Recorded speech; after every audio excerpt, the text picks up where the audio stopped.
world if it isn't the most diabolical haters on this side of the Mississippi.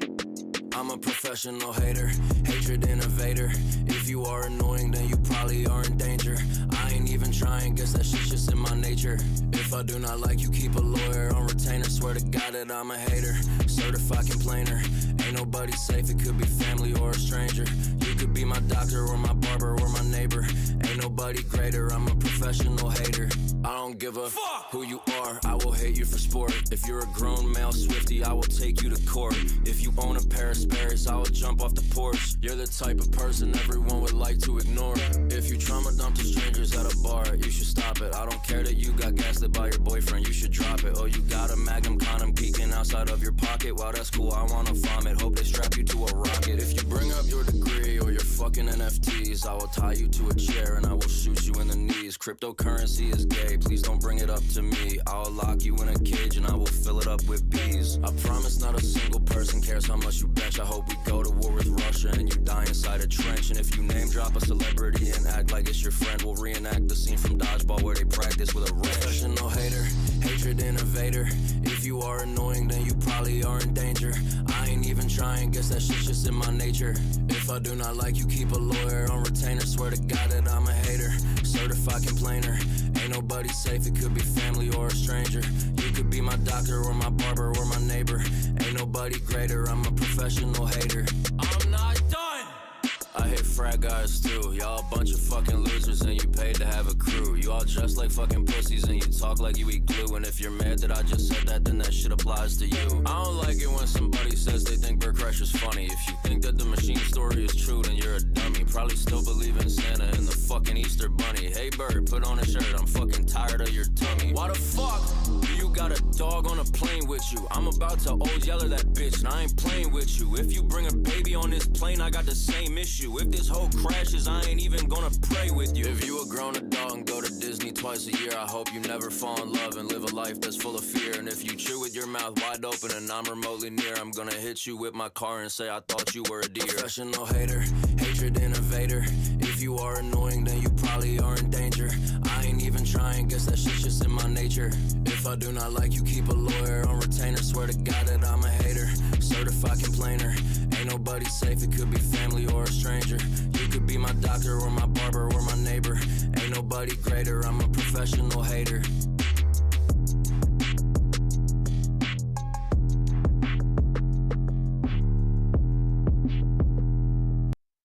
Shiny like a limousine, you're spending like a cash machine. Smile, show your golden teeth, that's how you cover up your cavities.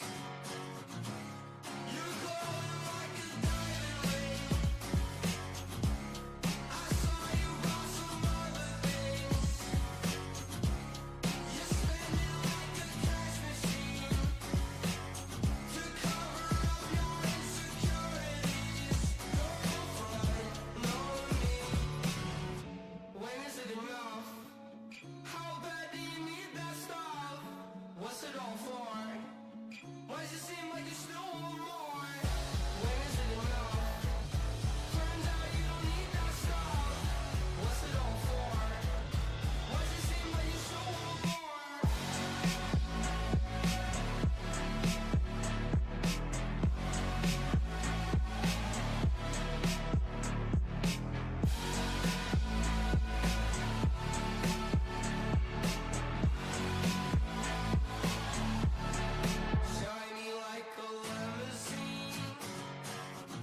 Yo, what up?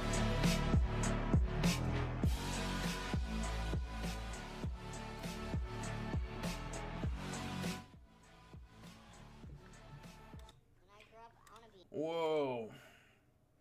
Yo, guys, how's it going? Welcome, welcome, welcome. It's been a minute. It's been a minute. We've been doing a lot of work on Gawkbound, offline, a lot of NPC work. Matter of fact, let me check my Git, make sure I ain't got nothing to pull down real quick. Okay, we're good. And then Sean has his own animator hookups. Let me make sure that's not getting pulled in. Oh.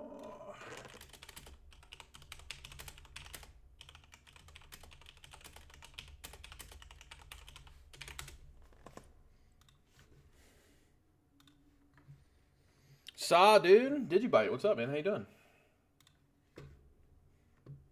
Dark Void Dev, what's going on, man? I saw that you released a Game Jam game. I'm gonna check it out on tonight's stream.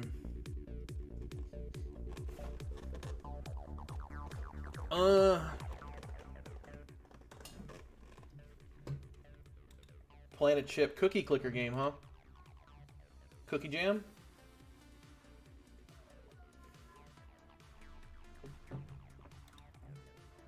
Hey, Madoki, what's up? How you doing? How you doing? Take your Halloween mask off. Shut up.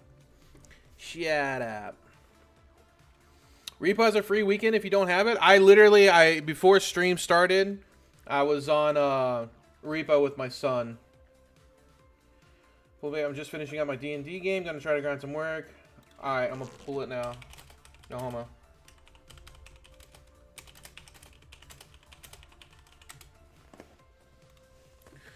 All right. I gotta turn down the music. Like, I like music and all. Maybe just like a different... Can I get something else? Give me something. Some metal. How do you guys feel about metal? Are you okay with metal? I like metal. Alright. How'd you like Repo? I love Repo's good. You know, it's good. It's good, especially if you haven't played it yet. You know what I mean? After a while, like if you're playing by yourself, kind of sucks. Glam metal mostly? Alright. I'll just listen to... This is like a Doom, Quake, Champions kind of mix. Guys, I have been making some fucking NPCs. I'm gonna show y'all what I've been doing. This is why I've been AFK.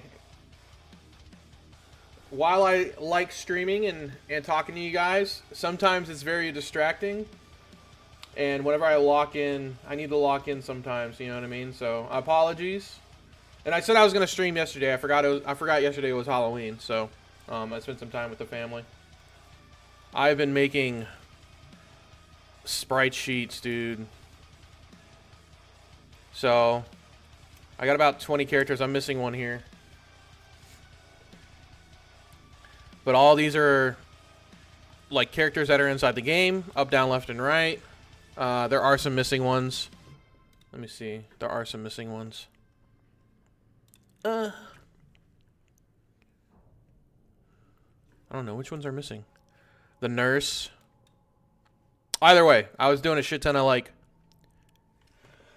Excuse me.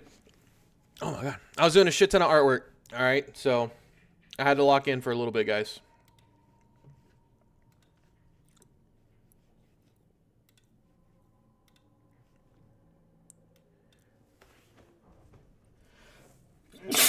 Jesus. Sprites should sponsor the stream? Why?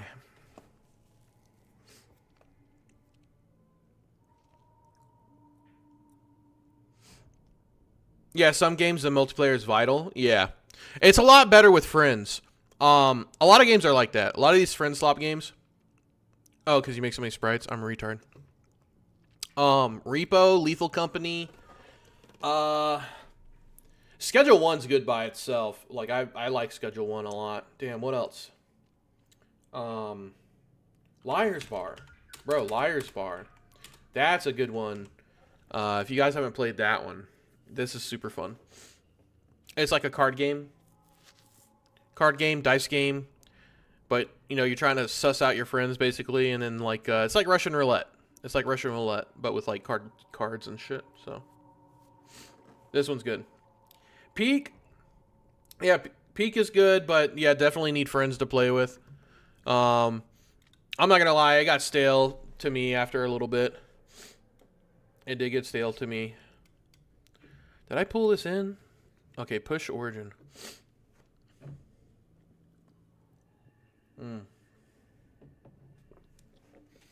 Liar's Bar, too many cheaters from what I saw. That's why I said play with your friends, yeah. Definitely want to do that. But we got NPCs, man. And Firesickle set up the animators. I'm going to go through this town one more time, make sure all the missions are good, and then I'm going to get started on the next area. Oh, I added this too.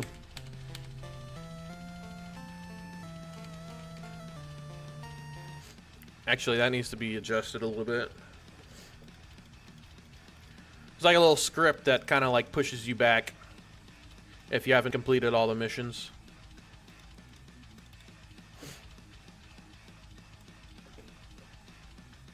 If the music's too loud, guys, let me know. I know not everyone likes metal, but I need to like wake up. Step back speed. Let's do 0.5. No, not speed. Bit distance.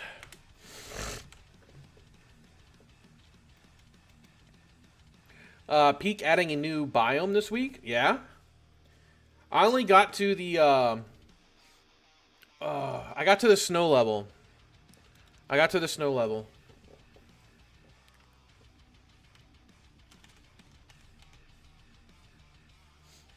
Yeah, this works. Maybe a little bit faster.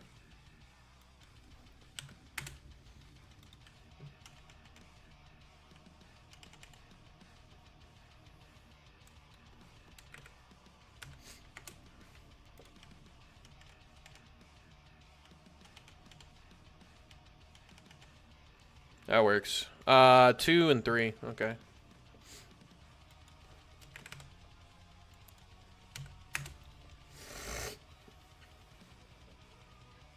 It's really fun once you have it down, but it was really frustrating for me in the beginning. Really? It just reminded me of, like, so Peak's a good example of, like, taking... Hold on a second.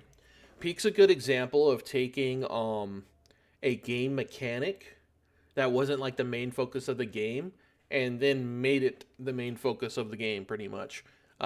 Look at, Legend of Zelda, Breath of the Wild, or... Fuck, what is it? Genshin Impact, where you climb up mountains and you have that stamina bar. I think it was even in... I think it started in Skyward Sword. Legend of Zelda Skyward Sword. But they took a game mechanic, and then they made it about the game, basically. You know, they made a full game around that game mechanic, that specific game mechanic. And they just added... you know, the procedural biomes and shit. It's actually really cool.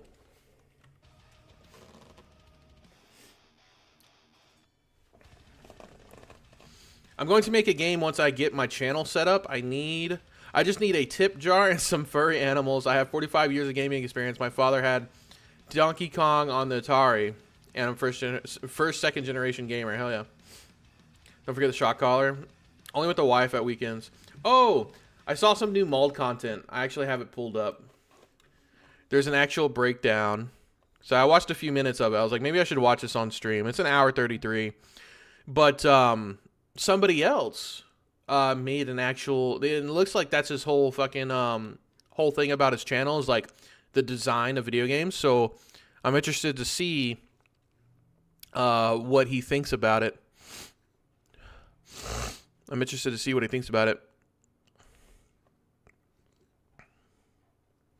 But Game design case studies. An actual game design breakdown of Heartbound without drama. I broke it down a little bit. There was a little bit of drama, but I broke it down. So, we'll watch that here in a little bit.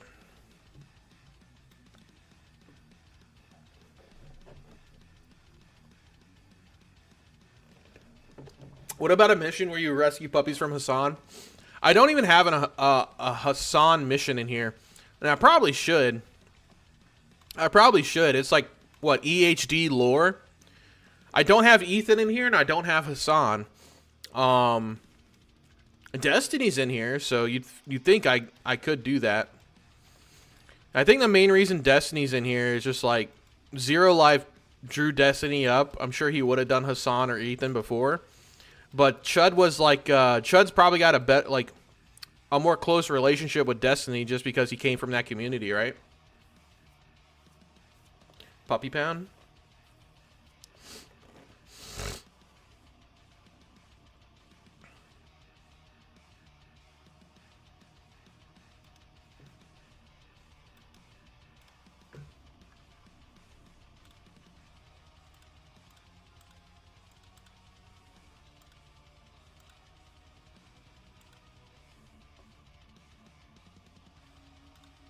Oh shit, I gotta redo the box colliders on here, I forgot.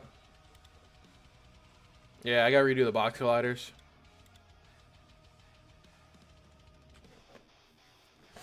Well, that's what I'm doing.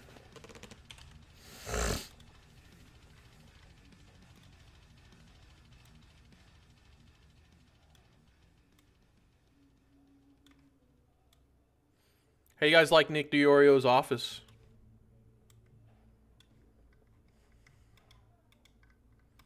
Pretty snazzy.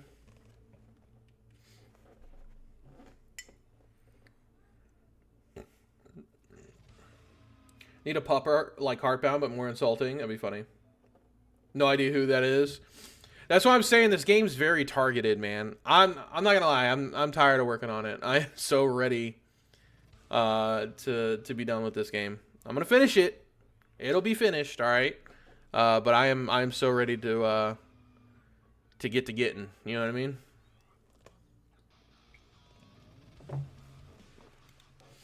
Because some of the, like, I don't know any of these fucking people, and like for the most part, and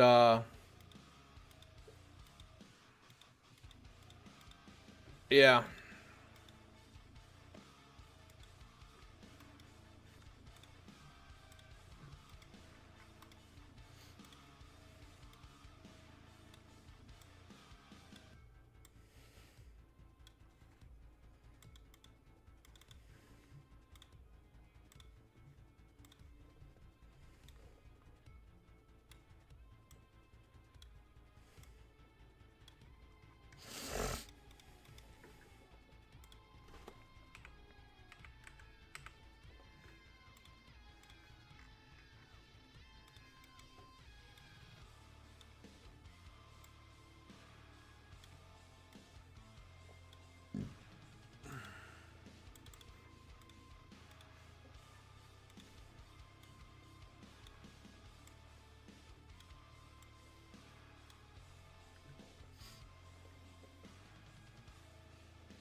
Nick is like a baby version of Keemstar.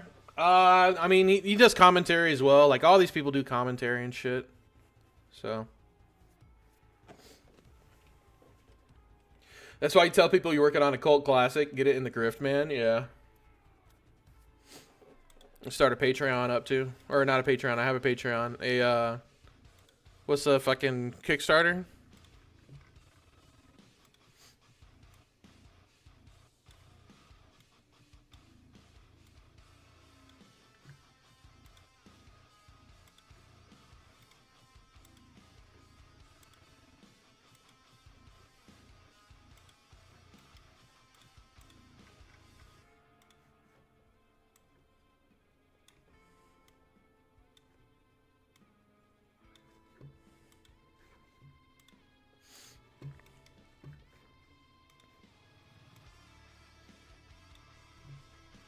So, I said I wouldn't be doing a an early access game, but I think for the next project, the next project is going to be an early access game.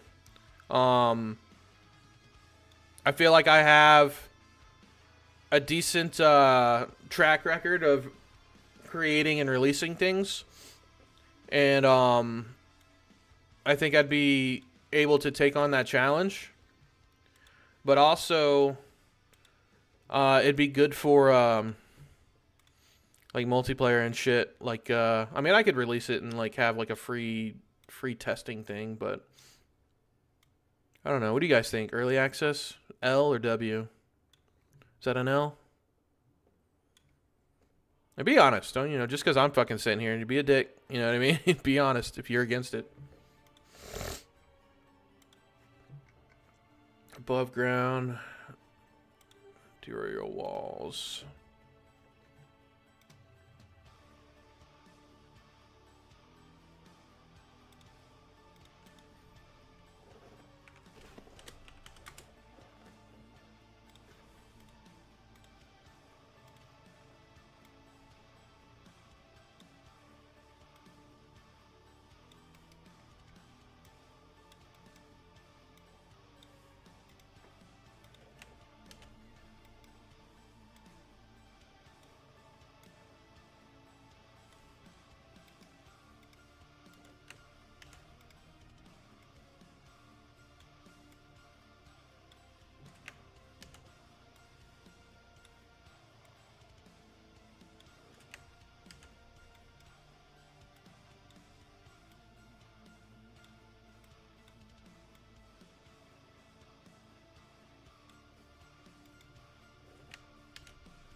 Oh my god.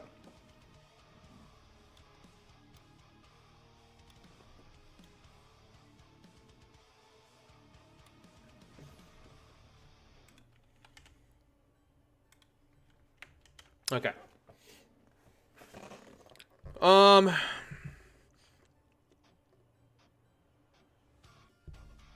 It'll be an internet culture classic, maybe.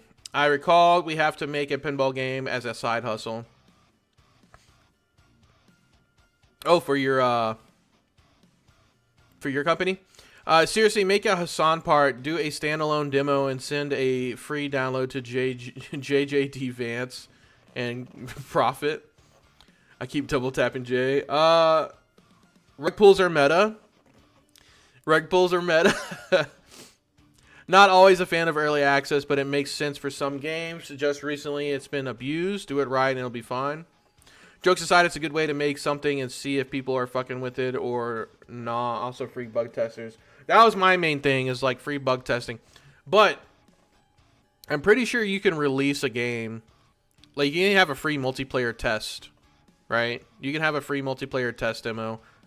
Not all, like you can have a demo that's just a fucking demo, right? You play a match or two and then like a one-shot demo. Beta keys, yeah, I could do that.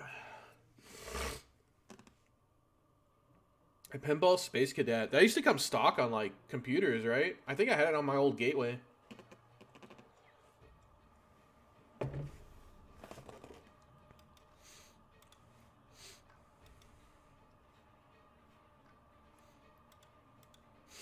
Okay.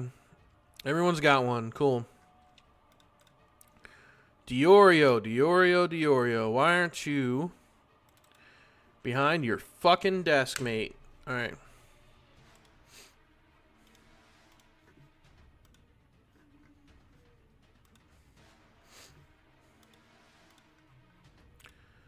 Alright, that should be good. I'm gonna test it real quick.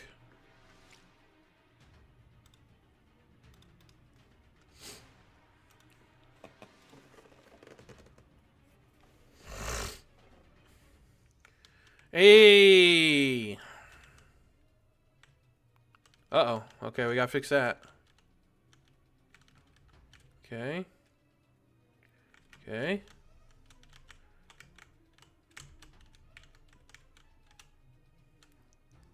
Alright, that's good. Gotta fix this. Fix that. Y position sorting.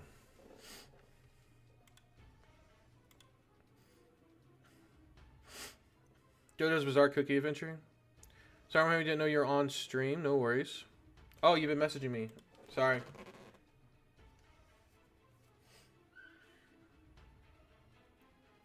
I moved the new NPC's JSON database to the new NPC folder you added. If you use the tool to open that database, then click the third tab. There's an Add Unmatched button. You can use it. You can use to cause it to load up all those NPCs I had in there. Right now, I put some random starting. Okay. I think Fire, bro, we need to have a talk on like how I can like how to implement a new NPC in case I need one for a quest or some shit. I need another rundown because you change shit a little bit from how I used to do it, and I don't want to do it my way because I don't want to fuck anything up. You know what I mean? I can keep doing it the same way. Alright, cool. Alright, cool. Fair enough. That's the beauty of it? Alright, cool, dude.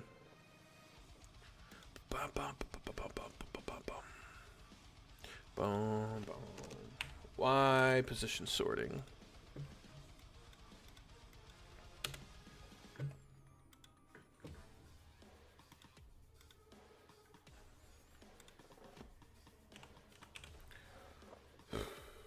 Actually, you know what? If it ain't broke, don't fix it. Alright.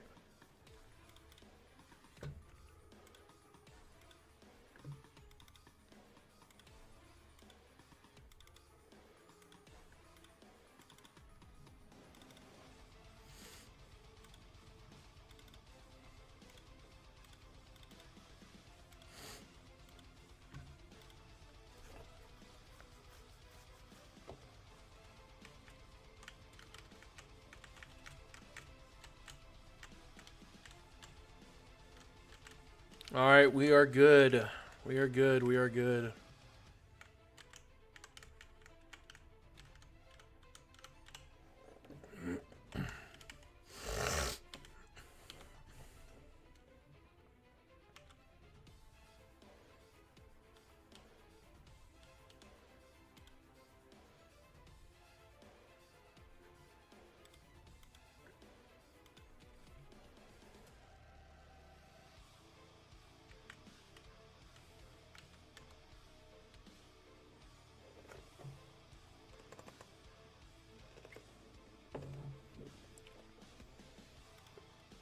Okay, some boss fights not working, but we'll go back and figure it out.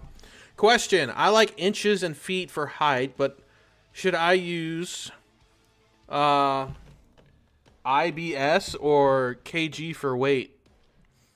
I like LBS, not IBS, for pounds.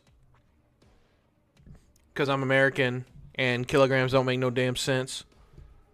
Or stones. Stones don't make no damn sense. They kind of do. It's like 8 pounds. They just kind of group. Or I think it's 14 pounds. They 14 pounds. I think. I don't remember. Oreo stands on his S while he streams? No, if you press play, it like it sorts itself out. See?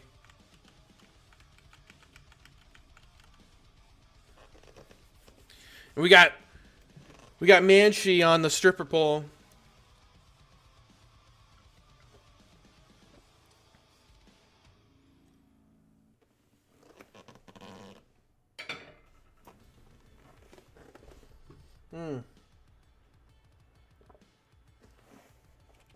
I think it looks pretty good.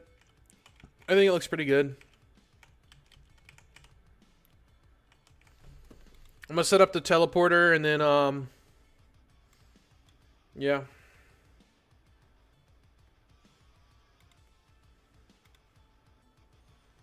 Go to the scene.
Okay.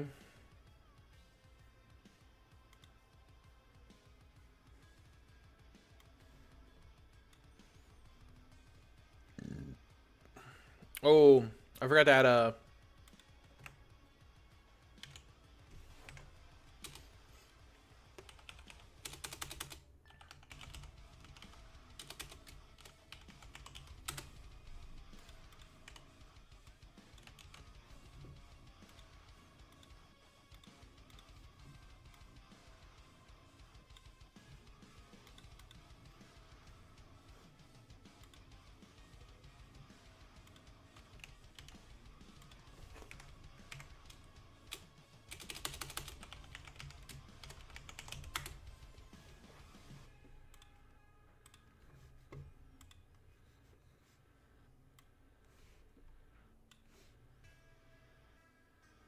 destination teleporter.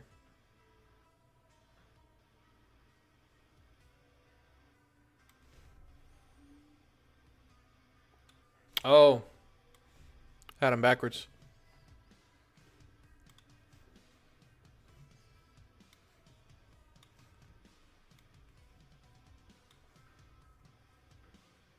Left Nick's stream to be here, by the way. Oh, buddy. You should tell him. Convert more.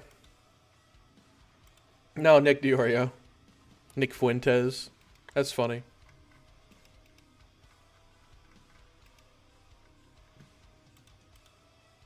Convert them. Make them know.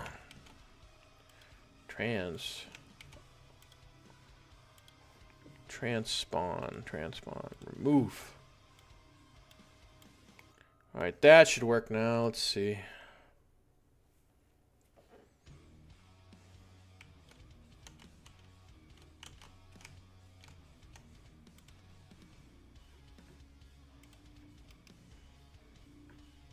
Trigger.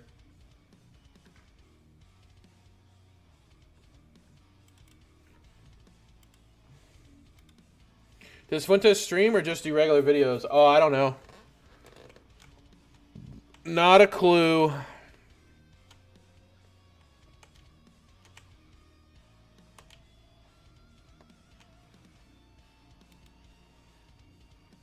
Isn't there like a... Don't I have like a directional transition?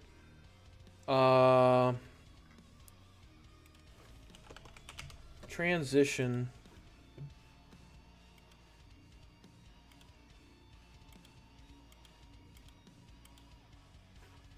Isn't there like a face direction? Face certain direction. I'm not sure.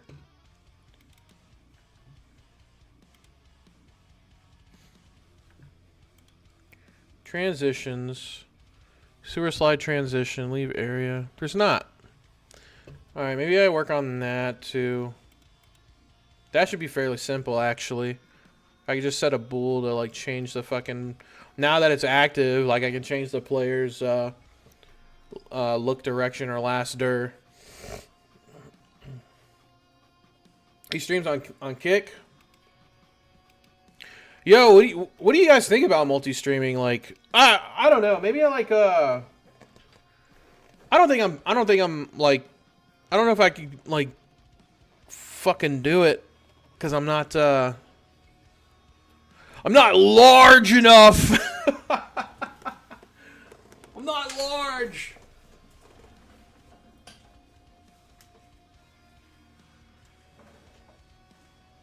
They couldn't fit me on both platforms.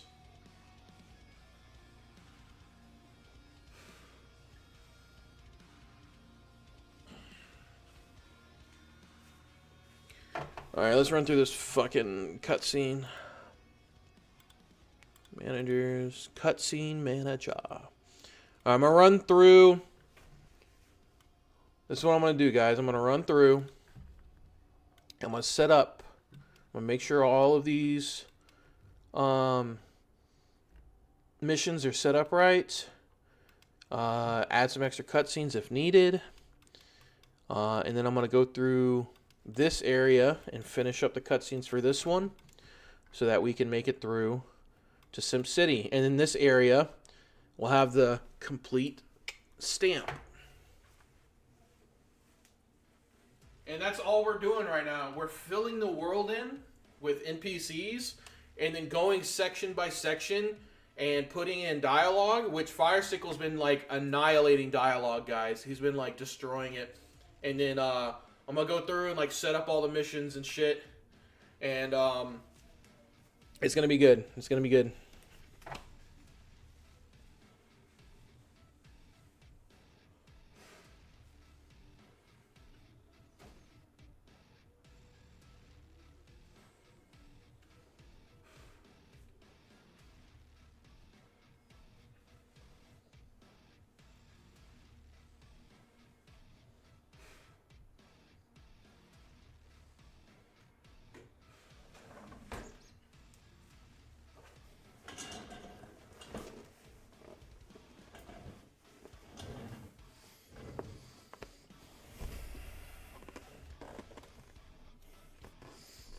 Kick is a place you want to go if you go to jail. Kick is good for Degens and Gamba. I know, Kick, though, if you get an audience on Kick, they start paying you, don't they? Like, they pay you to stream there. Twitch, I've had a Twitch channel for fucking ever, dude. Since, like, I've been streaming since, 2015.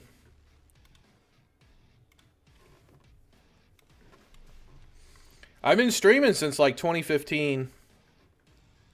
I stopped streaming on Twitch to stream on YouTube because most of you guys are on here. Like, I think the highest... I mean, never mind. I don't want to get into like number talks because I think that's whack. But yeah, I streamed here for almost about 10 years. I just started streaming on YouTube after the whole shit. I do like Twitch's Twitch has a great clipping. Like, I like their clipping on there. You can like make vertical videos super fast. So Twitch is good for that.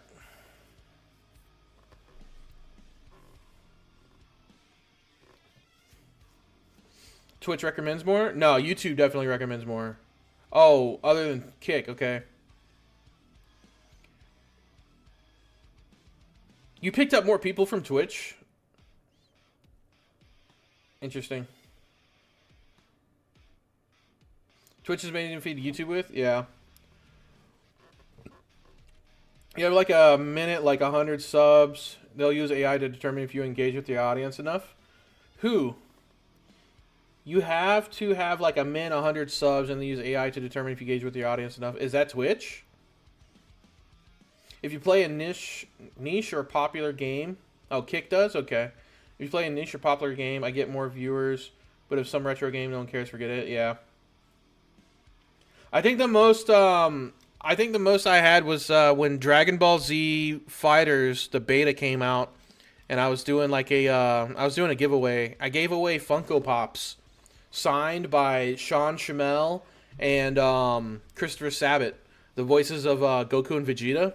I got them at a con, but I did a giveaway for those. I had like 100, 130, probably bots mostly, like trying to do the giveaway, but it was cool.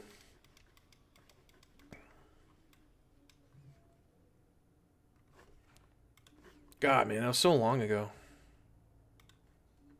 I was so skinny.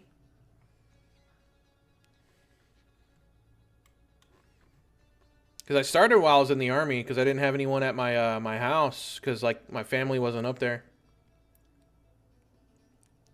So like I started streaming. I was doing like Legend of Zelda challenge runs, like 3-heart challenge runs. Like, don't, you know, only complete the game with 3 hearts. I remember I didn't know Twitch was a thing. The first video I saw was like people live streaming and 4chan coming in and trolling people. And they used to fuck with some guy and he'd be like Aloha snack bar, but they're saying Allah Akbar. He's like, I don't know what Aloha snack bar means. And And they were fucking with him. That shit was so damn funny. I think this was like before Dr. Disrespect became a thing and Ninja, before Ninja. Well, Trello. Actually, I'll do it today. We need to do a heal here.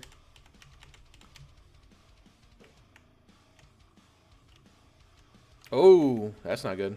Let me get rid of that.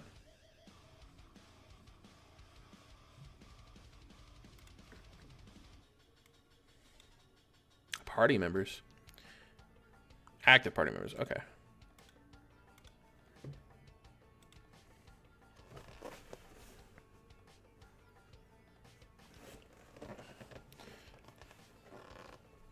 Had to Google the snack bar. Aloha snack bar. Yeah, I forgot what it was. Hold on. That shit was funny back in the day. They came in and like was trolling this guy.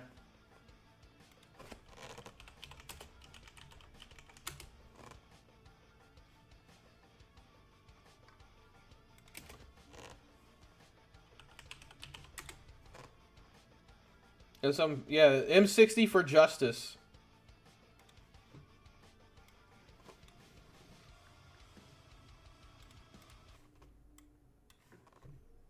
It was this guy. M60 for justice. I don't fucking use Tumblr. Fucking stop already. Okay, I don't even fucking use Tumblr, so stop calling me a fucking Tumblr feminist. So today on my stream, I'm taking phone calls from people, and so I'd like to see, you know, your input from actual players in the game. You know, like, what would you like to see Rockstar add to the game? I'm gonna send them an email with all our suggestions. Oh yeah, they're gonna fucking Hello, care. caller. Do you have any ideas for new content for GTA 5?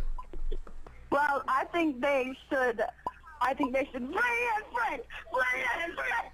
Bring in Frank! Yeah. Another fucking joke call. Hey. Hi, do you have any ideas for new content to be added to GTA 5? Yeah, I actually do. Oh yeah, well what can I do for you? I had this idea where they take, you know, a big jump plane, and you can just fly it in any twin towers you want. I Okay, mean, can you guys please pretty stop cool idea. suggesting 9/11 DLCs because it's not fucking no, funny. because Allahu Akbar. They're not funny. They really aren't funny. Like, you know, 3 million people died in that. 3 million people died in, okay. Hello, M60? Hi, do you have any suggestions for new content for GTA 5? 5? Oh, I have one idea. I think they should add something to do with religion. So, for example, His eyelids uninstalled from his they face. could have churches for You went- Christianity, they could have some type of temple for Buddhists, and they could have 9/11 for the Muslims. Okay, And, this is another joke call. This is another fucking joke call. I have an idea for GTA 5. Was that TeamSpeak? What was that? Was that Skype? I don't remember that okay, sound. what's your idea for GTA 5? Five? This is I actually hate a that. serious idea, so you gotta hear me out. Okay. Well first, I just want to tell you that TeamSpeak? 3,000 people died in 9/11, not 3 million. Yeah, dude, it's old. Just Okay. thought you should know that. I saw this video. Was it TeamSpeak? I don't know. Vent? I don't know what they used back then. I was, whenever I started, like, I was, like, new to the internet. Well, not new to the internet, but, like, new to PC gaming. All I watched YouTube for was fucking, like, guitar tutorials or skateboarding tutorials back in the day. You know what I mean? I saw this video. It got recommended to me. It was this video. I remember this one. Yeah, it was this one. And I was like, yo, what is this website? What is he streaming on? Or, you know, what is he doing? And I fucking started looking into it. I was like, holy shit, you can play video games online and, like, have people watch you and talk to you and talk shit. Little did I know, like, whenever I started, I wasn't going to have anybody in there, you know, so I was streaming for, like, hours and hours. Dude, I would do mad hours on Twitch. I would do so many fucking hours on Twitch, just grinding out and, like, you know, just 0 viewers. So, but I didn't know to, like, upload to YouTube and shit either, so, but, yeah, I don't know. So seeing this is like, this is, not gonna lie, this video, M60 for Justice, got me streaming on on Twitch. Actually, it was 3 million people and not 3,000. Like, don't. Alright. You might wanna look Don't that up. But degrade anyway, how fucking serious 9/11 was. That was the Pearl Harbor of my generation. Okay, so what's your idea for GTA 5? Okay, so there's got to be like 2 new apartment buildings, right? Vince is And what I they're use gonna be forever. like next to each Till other. Discord, origin Okay, story, yeah, please origin stop story. with the 9/11 fucking ideas. It's not 9/11. It's not 9/11. When you start your sentence with 2 towers standing right next to each other, yeah, They're it not is. towers. They're apartment buildings next to each other, and they're you can like buy apartments in them. And then there's gonna be like a random, you know how they have like random events in single player? Mm-hmm. Yeah, there's gonna be like a random event where like a plane flies Runs into the apartment. building? Yeah, that's what I thought. Yeah, and then you can like jump off and choose what you want to do. Yeah. Yeah. It's a good idea, right? Well, yeah, I'll be sure to write it He down. doesn't trust, no. Thanks for your consideration. Allahu Appreciate Akbar. it. Okay, stop calling my phone with the 9/11 DLC and the fucking Aloha snack bars. I'm not in the fucking mood for it today, okay? Yes, caller, do you have any ideas for new content in GTA 5? Yeah. He's totally trolling. This guy doesn't like. This is not real. This has got to be like a character or fake. I don't know. But, like, first of all, I just want to, like, talk to you and say, like, I respect you for taking out the... But you know what? You never know. You never know. There's a lot of fucking... There's a lot of weirdos out there. On the internet. But, Well, I appreciate that. I do my best, Yeah. but, it's... I think, like everything, Milk it's the a work in cow, yeah, progress. pretty much. yeah, I know, I feel you. And so, my idea was, like, that first call I called in earlier about the UAVs. Yeah. And so- dude. Yeah. Yeah. Obviously attracting trolls by his reaction. Yeah, the kill streaks, I think that's a great idea. And then the UAV should run into 2 towers. Hi, I have a serious suggestion for you. Oh, okay, awesome. Like, So what's your suggestion? I think it's more funny, like, he's actually getting actual callers coming in and asking here. Or, like, giving, like, real shit. For GTA 5? Unless that's what he Can wrote you down. add it's called the ISIS DLC. Okay, there's no ISIS DLC, okay? No, wait, hear me out. It's not what you think it is. First of all, you take this giant plane and you can fly into towers. I don't appreciate you calling up here with the fucking jokes, okay? It's not fucking funny, okay? Well, it's not a joke. It's not a fucking joke. Allahu Akbar, I'll blow your fucking house up. Like, enough already. Stop saying Aloha snack bar! There's a lot of toucans that are in my chat right now. Yeah, like, they keep putting toucans in my chat, and I keep telling them to calm down, and every time I do, it just gets fucking worse. Guys, please calm down with the pops and the toucans, please. I'm begging you. Like, you guys made me fucking DNF this shit because of all the fucking distractions going on, okay? So please fucking calm down. Hey, can you guys please calm down with the fucking toucans? Good God, please. Look, if you don't fucking stop spamming my chat, I'm gonna have to ask you nicely again.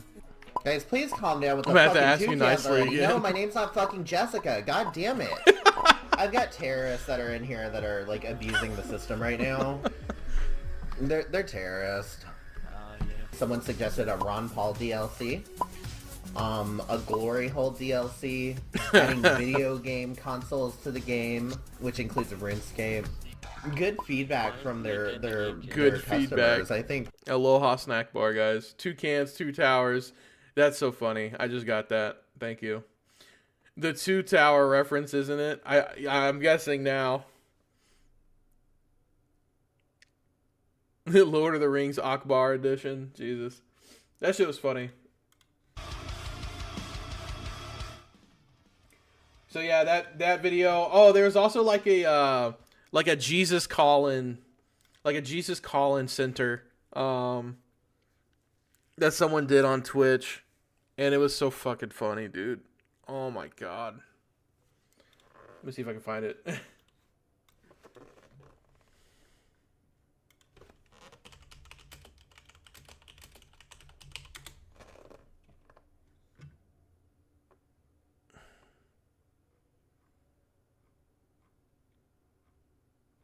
Nah.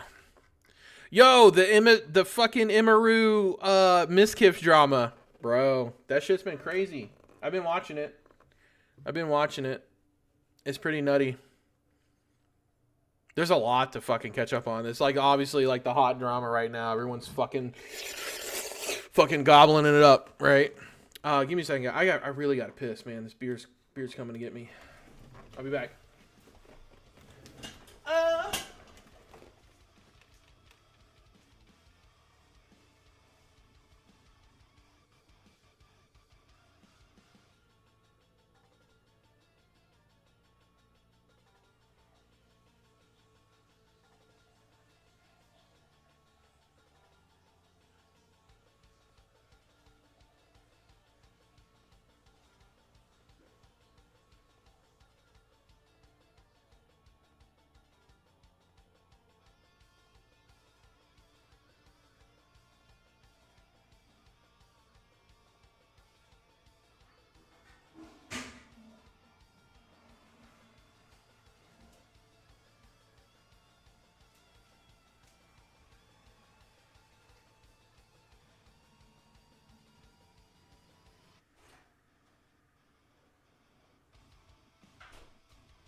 Guys, guess what I found in the bathroom?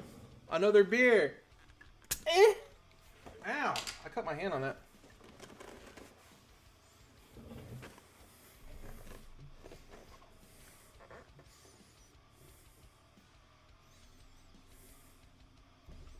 Miskiff sounds like quite the guy. It's not even drama, really. It's just abuse and cope. Yeah. Any y'all ever watch True Capitalist Radio? No. Listen to, I mean, it's clearly not enough to press charges. Maybe she should just get a restraining order and be done with it. I saw Jesus' costume on Twitter. Guy covered his hoverboard in clouds and zoomed around, giving to the homeless on Halloween. That's cool. Not was a banger call-in show back in the day on the internet. Dude was super unhinged. I just see that shit like Shock Jock Radio, like Bubba the Love Sponge or MJ and BJ in the morning or some shit.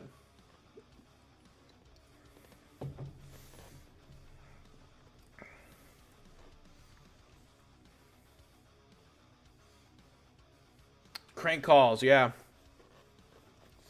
So the Imaru and fucking Miskiff shit, dude, like, it seems like they're both kind of like doing toxic shit. Obviously, Miskiff is fucking unhinged.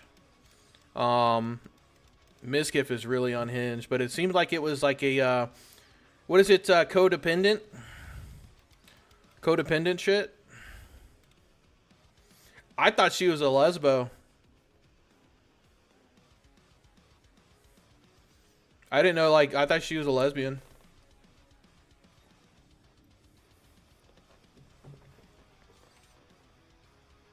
Maybe it was legit. The funniest shit is real. Abuse teaches abuse. Maybe she's just bi. Yeah.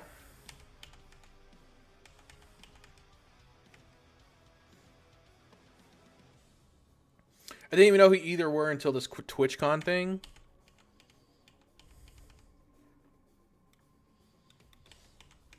I knew about him because I keep up, you know, obviously with drama and like the popular fucking streamers and shit.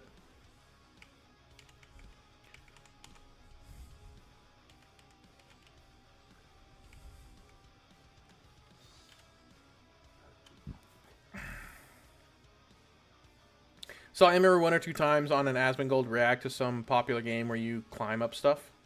Yeah, Peak probably. Peak is, or Only Up, or Chained Together. Might be one of those. Oh, I need art real quick, bro.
Poop Cobra? No, lock it.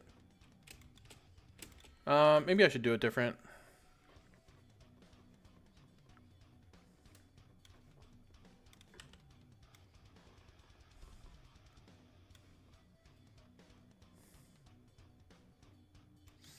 I don't want people to be like, oh, that's a Poop Cobra. I know exactly what that is. You know what I mean? I gotta have some ambiguity to it.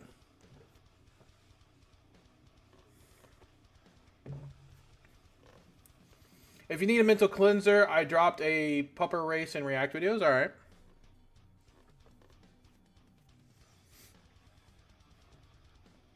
That's cleaner? Okay. Maybe like... something like that. Or a different color for this one, for this side. Just... Hey, that looks a lot better right there.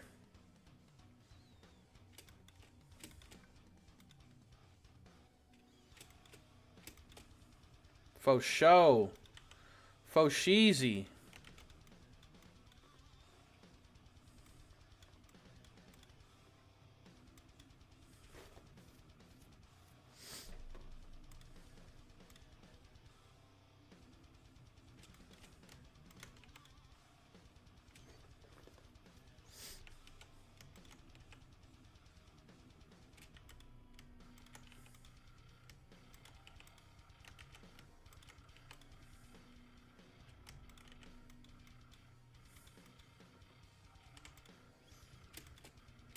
Yeah, I like that.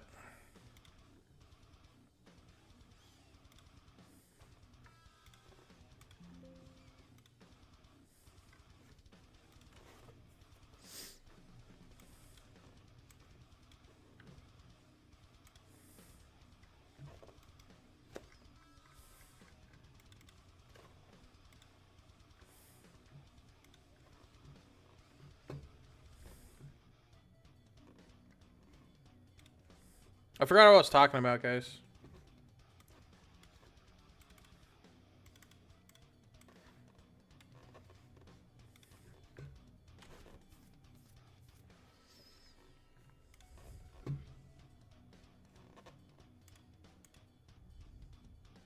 Why is this animated? What?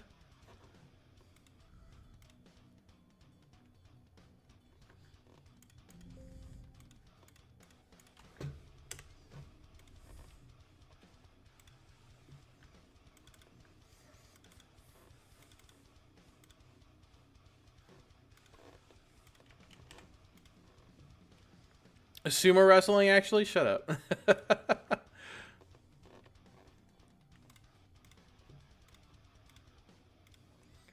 Save as.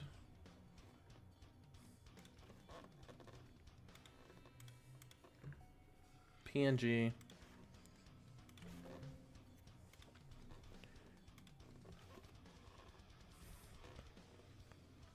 I gotta sneeze.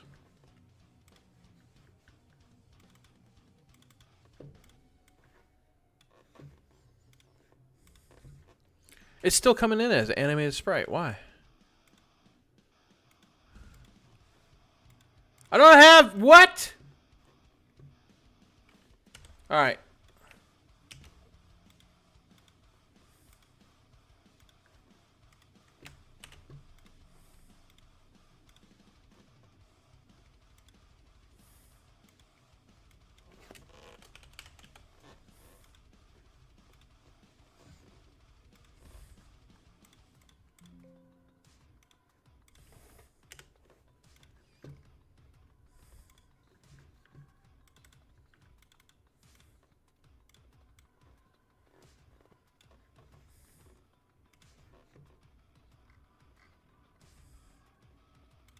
There we go.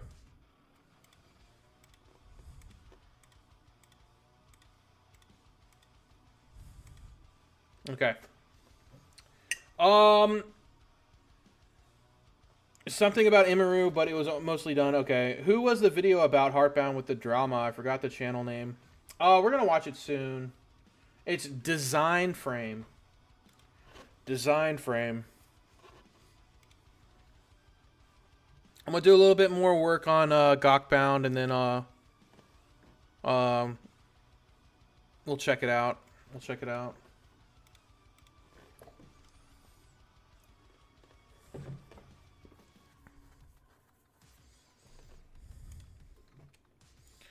Sean's special grass. We're gonna change this. Something like that. I think I'm gonna move it, bro.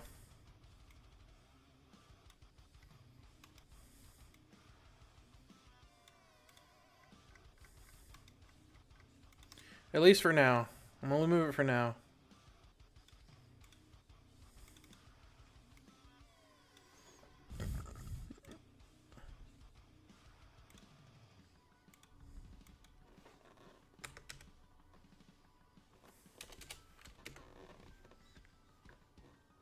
No, my favorite special grass.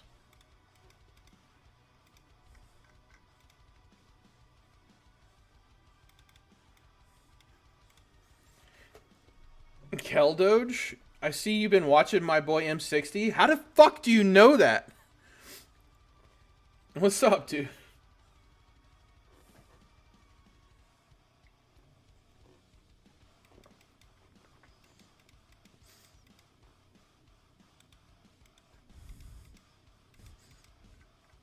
Did 4chan tell you?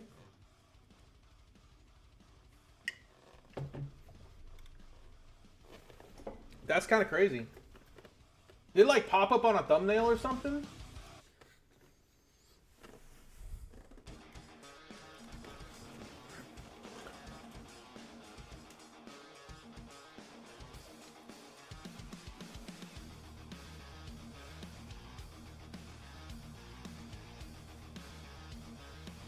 No, I saw a thumbnail. Okay, he cheated. He looked at the timeline scrubbed on YouTube. Shows every 5 minutes. You do production work for him sometimes? Really? That's interesting.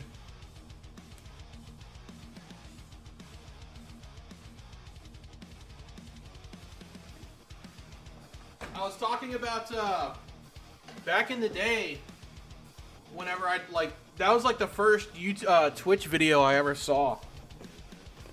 That was like the first Twitch video I ever saw. And I was saying how like I thought it was fucking hilarious whenever he was getting like rated by 4chan and like the whole Aloha snack bar shit and GTA 5. But that shit was so hilarious to me. And that's what got me streaming on Twitch 10 years ago.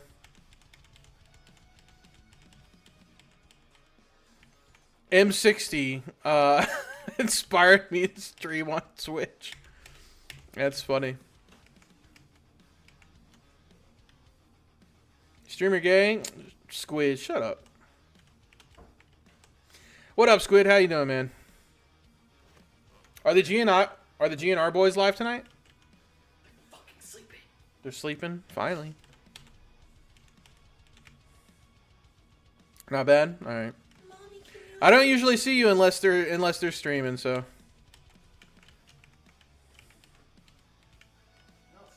Oh, dude, it hides.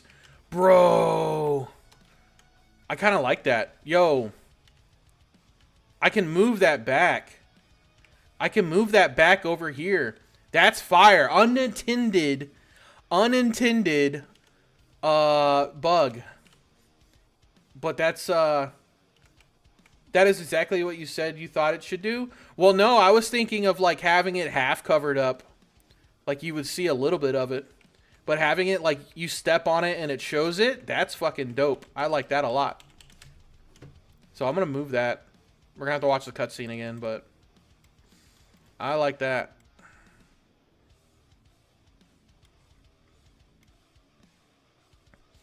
The direction this guy is looking tells, like, hey, there's something in here, so you go and look for this. And we could use this mechanic again to, like, search and find something. Let me see if I can, like, move it up a tad and, like, maybe get, like, a little hint.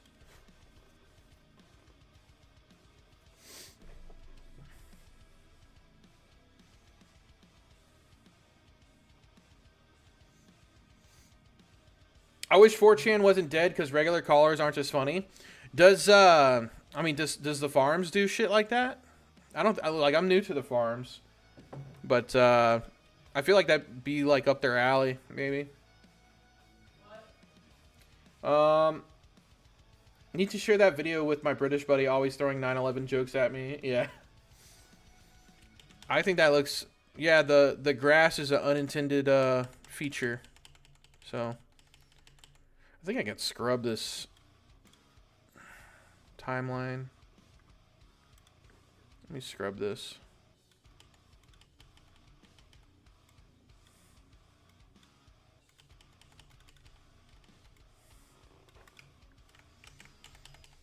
Okay, heels.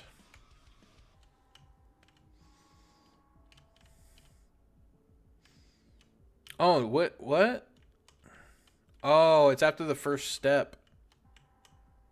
Interesting. Okay. I'll have to figure out how to make it so it's like consistent. Because it's after the first step. It'll like reposition it. I'll have to figure out why. But let's continue while I find the locket. Okay. Thanks for finding my locket.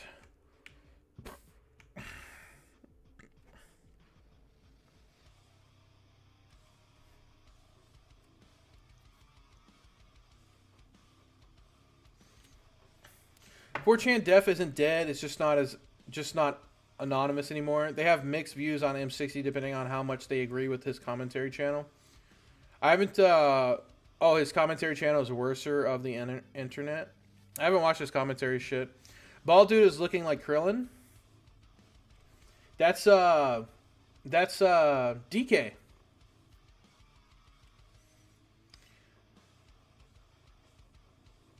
Worse than the internet. Okay. The ones that don't like him tend to complain that in chat instead of call. Okay.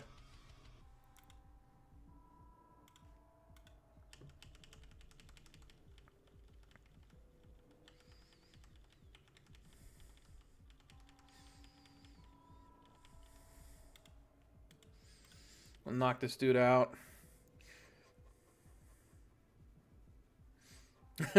4chan is populated by the kind of people who still go on 4chan in their 30s.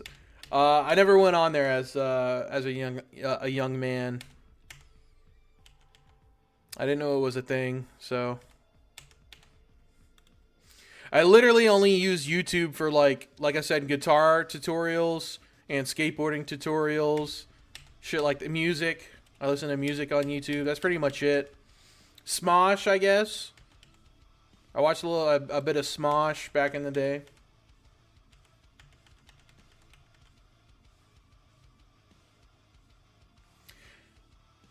I will all see DK in my head as Krillin. Is Master Roshi.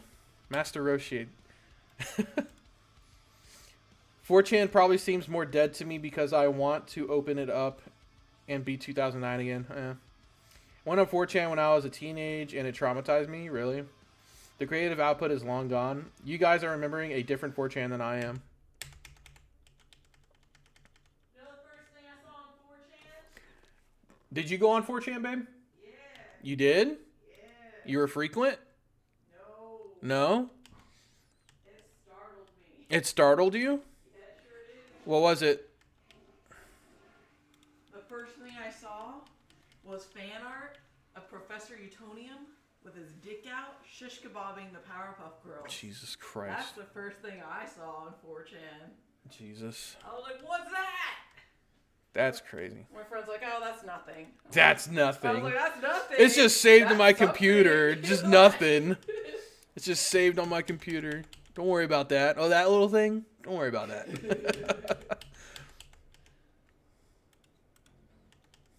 Oh, look. I got a little sign. Yes, startled. I sure did. A young Master Roshi? Yeah, definitely. If you watch Daima, he does kind of look like it. Nora, what's up? How you doing? Not much, man. Just going through the first portion of the game and smoothing everything out, making sure all the missions are working. Thanks to Butch Partner. You really saved our asses. Okay, let's get some of this going.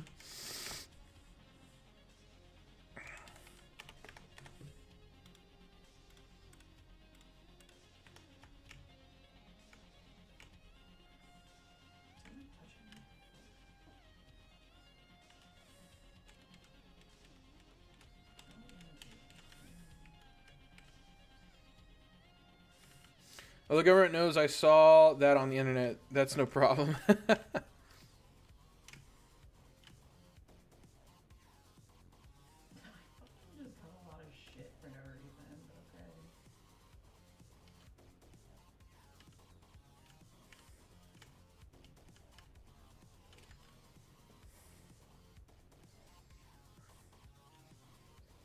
Doing good. Bin, watch it. Welcome to Dairy. It's good so far. Welcome to Dairy. Yeah, I heard that's really good. Is It's it only it? Huh? It? Yeah. Oh! It's a series. An It series? Yeah, I think there's only 1 or 2 episodes out right now, but it's like literally the most popular thing. Really? on service right now. I'm gonna have to watch that. It's P funny. Wait, welcome to Dairy. When you say Dairy, I'm thinking to It. Okay. What are they? Who's playing It? Who's Pennywise? If it ain't Bill Skarsgård, I don't want it. Okay. If it ain't Bill Skarsgård or Tim Curry. Tim Curry, yeah. I don't know who else could play it. Tim Curry's Maybe, old, bro. yeah, maybe Jim Carrey. That's what I was about to say. Jim Carrey can play that. Jim Carrey. The only serious movie I've ever like seen him in, the number 23. He was okay in that. He was okay in that. It was just not a good movie. It's Bill Skarsgård. Cool. Yeah, I'm about to watch that. What's that on? I think it's HBO. HBO?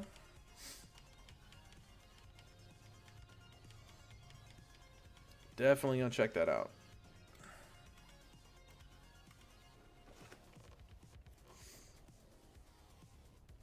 Dude, add some sound effects this weekend. Just dump them. I'll hook them up. All right, I'll tomorrow I'll spend time doing that. I'll find some sound effects. So much for our sound document. the people we recruited to do sound, they kind of screwed off, or they said they couldn't do it or handle it, which is common. So if you guys didn't know, Firesickle, the guy in chat, is who's been helping me work on Gawkbound in the more recent months, and he's the only person in the last like 5-6 years that has actually stayed onto a project and didn't flake and was like actually contributing. It's crazy. Finding people to work with is the hardest thing I've ever done. It really is. Like all through college, I was trying to find people to work with me and like make some games, and they didn't want to do anything besides their projects from school. And I was like, okay, that they don't want extra work, fine, whatever. So I made Apostle 3D before I graduated. I made Apostle 3D while I was graduating, but it was like even afterwards though, it was really, really hard to find people to actually work with that were actually about it, and Firesickle's definitely been a real one. Firesickle's been a real one. To be fair,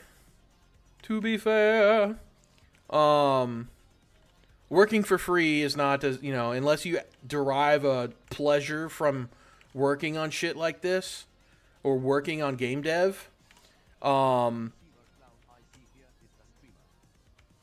Man, the only sewer clown I see here is a streamer. Yo, Squid, thanks for the fiver, bro. Do appreciate it. Thank you. Thank you, kind sir. Also, I went honk honk in that super chat and didn't send it. Yeah, I gotta change up my, because I use OBS or like just regular OBS, but I gotta set up my my shit. I want to switch to Stream Elements. I think that's better. Anyways, all right, it's working. All right, cool. So we complete all the missions, and we grab DK. Now we have an extra party member, but the issue with this, it's not reflective in the pause menu. Let me actually make a note of that. It used to be. It used to be.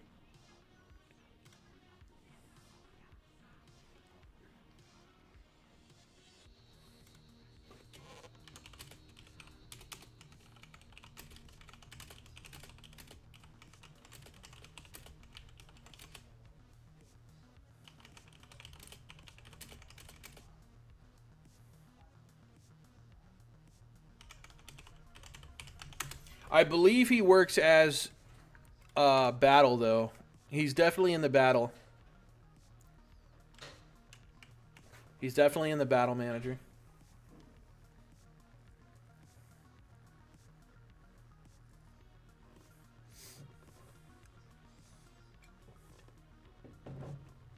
Gonna have to switch calling them ducks. Yeah, it shows them in the battle manager, so we're good there.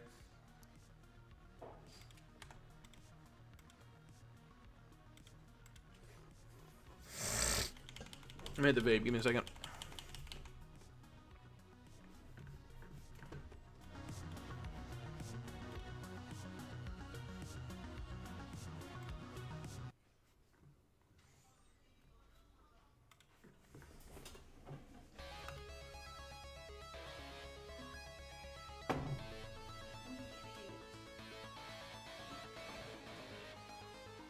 Thank you. What? Somebody in class told their student to wash the piping nozzles. And you know, there's different bottoms. Like, Stringer got stuck?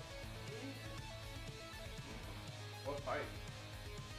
like whenever you do the icing on the cakes and stuff. What an idiot. I know! What an idiot.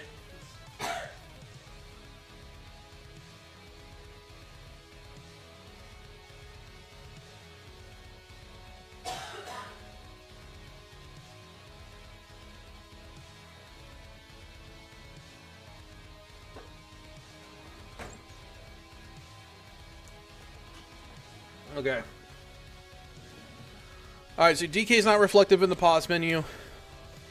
He is in the battle manager, or battle menu. Seems like he's working. Working fine.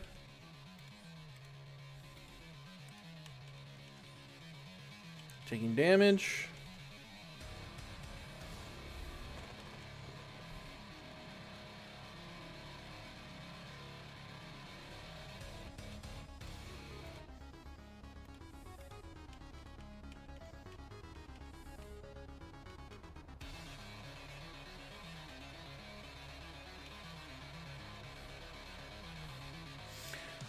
I have to switch DK healing you. I'm gonna have his dialogue change to sleep on the bed if you want to heal. Because we don't have a heal spot in this area.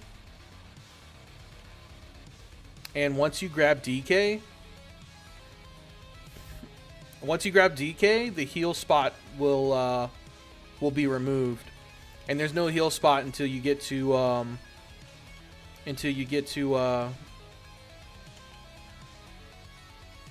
Sim City. Sorry, I'm blanking out.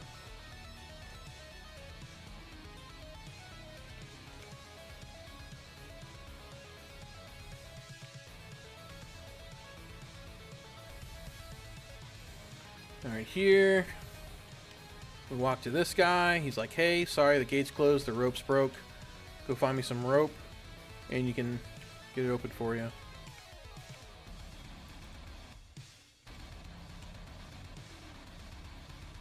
The opening riff reminds me of the Yu-Gi-Oh! 5D's opening. Oh, for this jam here. I didn't watch Yu-Gi-Oh! 5D's. I watched a little bit of GX growing up. but it was mainly like the OG Yu-Gi-Oh. Yo, Yu-Gi-Oh was a big part of my my adolescence, more than I like to admit. Uh-oh. Where's the Gravekeeper? Oh, there he is. He's invisible. I found him. Right here. What's going on? What's going on with you, buddy?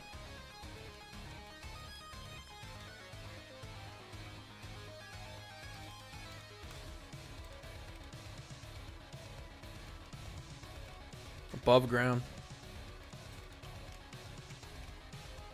And his sprite's not set correctly. Kill cultists. How many do I have to kill here? Do you have it set to debug, or are we killing... Okay, count needed 1. Okay. So kill the cultist.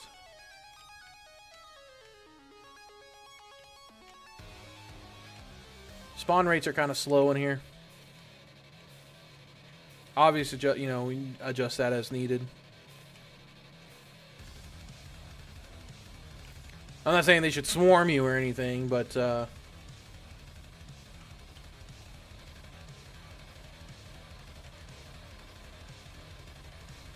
Goth Mommy.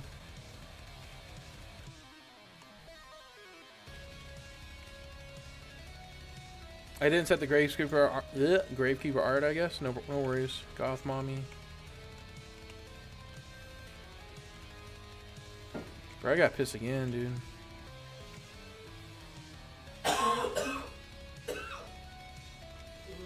Give me cultist. Give me cultist. You still didn't make all spawners permanent? No worries. There we go. Cultist, come here.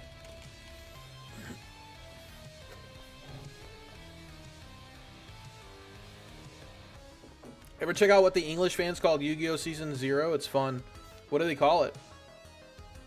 I always called it Duelist Kingdom, right?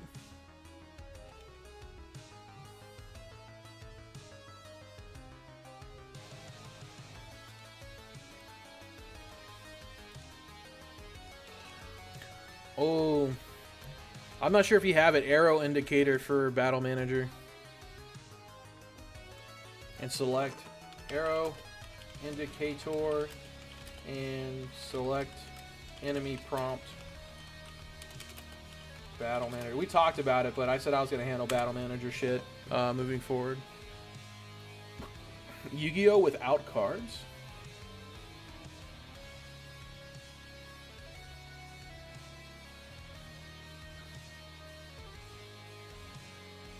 Yu-Gi-Oh! Without cards?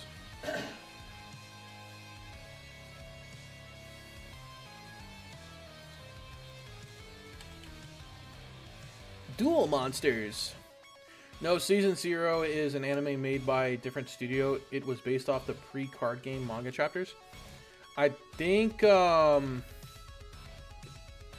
know what you're talking about.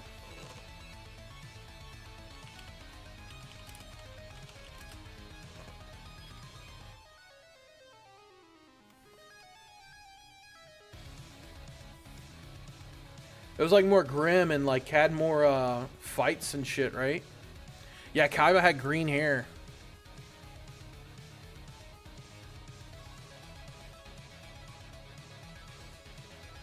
Like it had more fights and shit.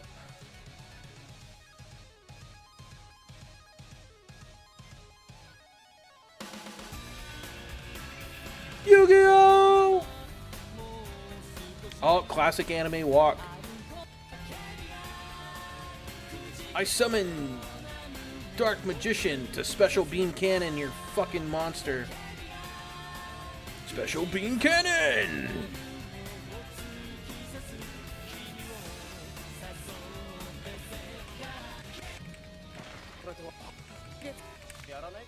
I'm not gonna watch it all, but I think I remember this episode. I remember reading one of these. Like, he's getting bullied and Joey, like, helps him and they get into, like, fist fights and shit. It was more thug.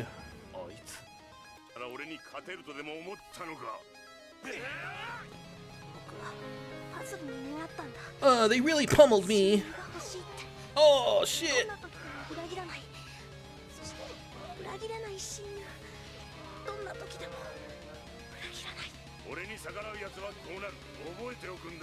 Yeah. I summoned Toon Dark Magician Girl for completely normal reasons. I didn't say that. I'm just quoting. You literally just said that. I'm quoting it. Those words came out of your mouth. I'll post it on Discord. Alright.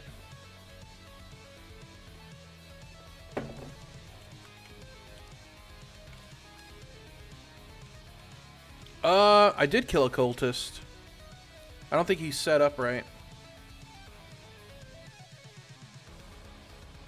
Oh, they're doubled up, so I have to kill another one. That's funny. There's 2 of them on here, bro. I have to kill another cultist. Hold on.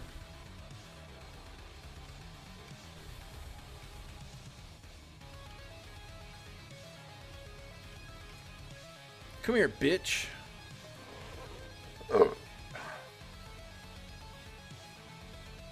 No, there's not 2 Gravekeepers. There's 2 enemy kill counter components on here. I don't know why. I think I set one and you may have set one as well.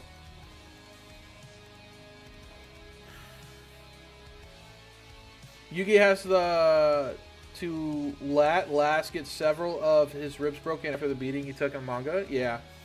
I remember the manga. It was really good. Well, I'm going to head out of here later, y'all. Hey, Nora, thanks for stopping in, brother. You have a good one.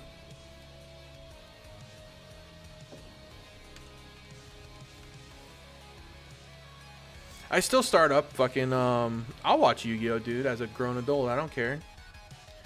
Yo, fucking Duelist Kingdom. Duelist Kingdom was fire. Battle City. That was fire.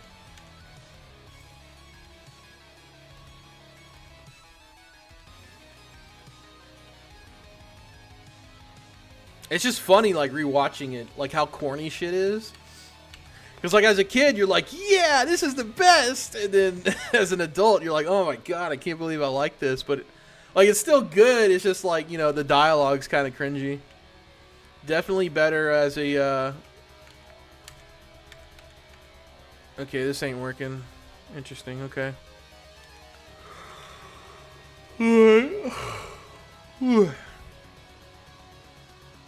Is he even set up? Character movement. Oh, he doesn't even have quest on him. Alright, we'll set that up now. His art is set, his animator's not set, brother. But I'm gonna get rid of one of these kill counters, and then movement type town member is moving, idle down. Art type, nothing. Art type is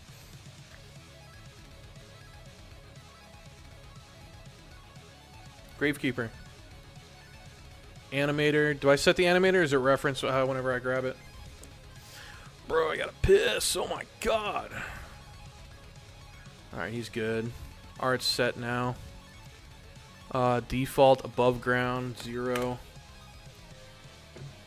Is NPC's script just collapsed? Is it? It is. Okay. Alright. Alright. I'll get started on this. I gotta use the bathroom. I'll be back. Sorry. Oh God, dude.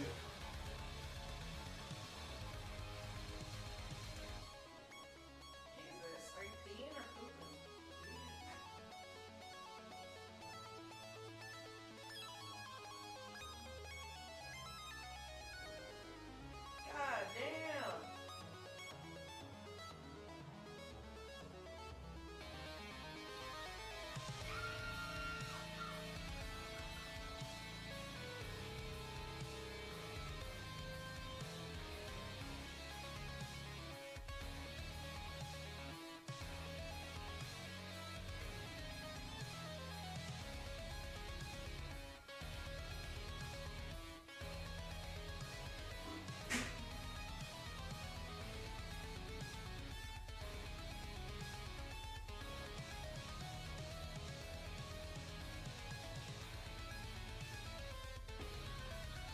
I'm gonna give me some like fucking gallon milk jug so I don't ever have to get up out of my chair.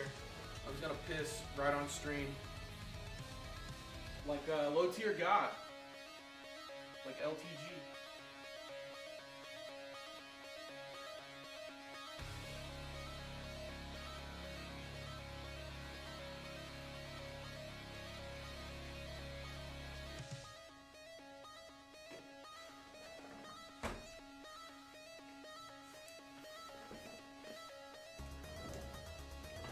He's going to the bathroom to get another beer. How'd you know, bro? How'd you know? Bro, you know they sell fucking... They sell THC... They sell THC sodas at fucking Circle K now.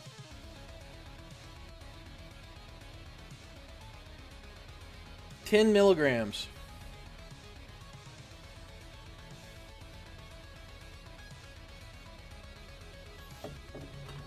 My brother got one of those and showed me. That's crazy. I wonder how good they are. I wonder. Rookie numbers? Well, if you haven't smoked in like... Fuck, dude. I ain't smoked in like years. You know? I'm sure that'd be enough for like a fucking normie that's not like in it, you know what I mean?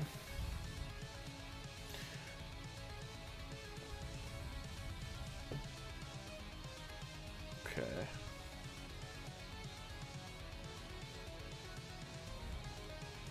Cultist start. Lost Gravekeeper, still need help. Okay, found Gravekeeper, Cultist start, Cultist complete, final flags. These are 3 final flags. Why? Default dialogue start. Cultist start. Lost Gravekeeper still need help. Flag to set. His flag's not set here.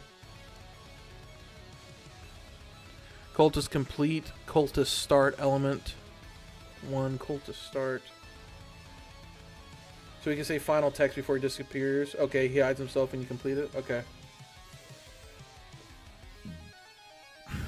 Cultist start.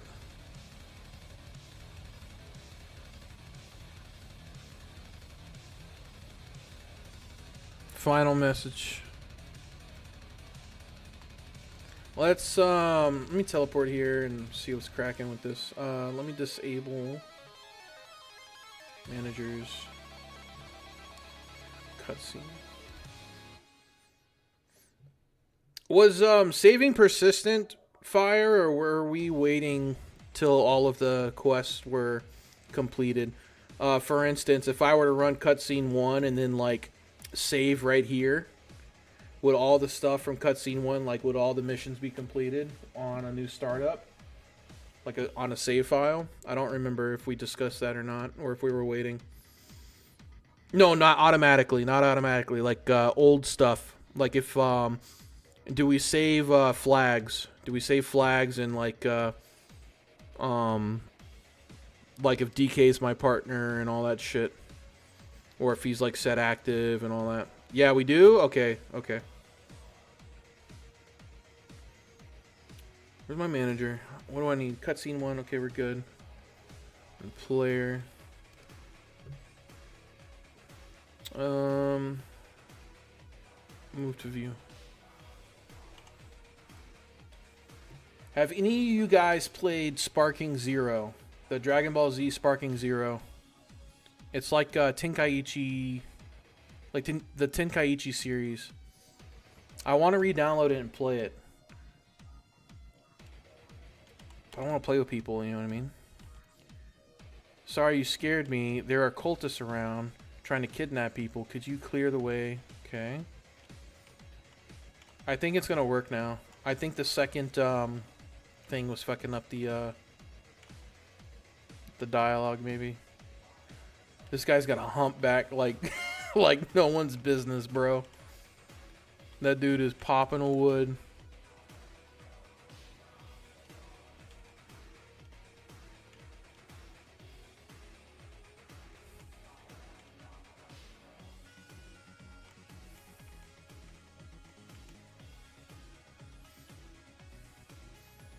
The enabledness of game objects is saved and works right now. I fixed that a couple weeks ago. Alright, do appreciate it. Do appreciate it. Alright, bro, where are the cultists?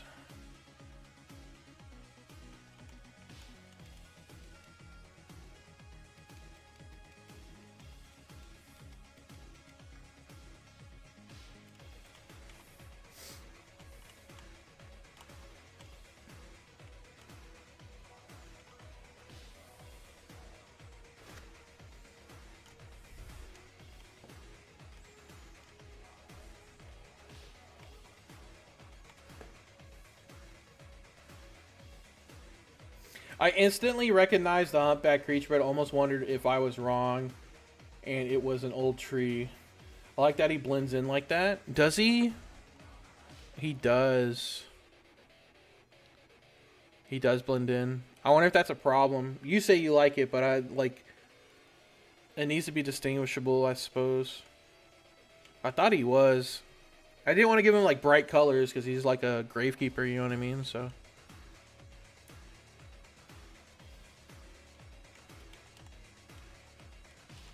Oh! They're spawning over here now.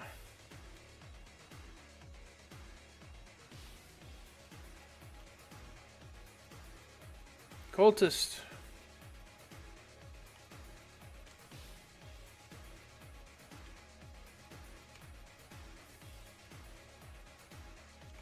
He looks like he's sticking his head out of a hole in the tree. Damn, bro.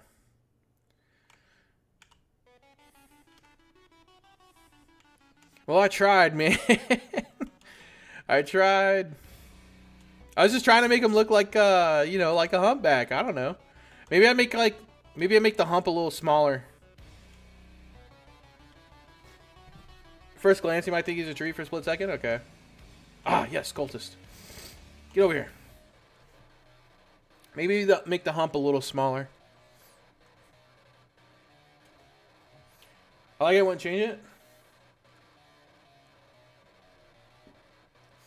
You give him a dark brown robe instead, maybe? Maybe. Because that green does kind of blend in, yeah? Dark green? Well, it is dark green right now.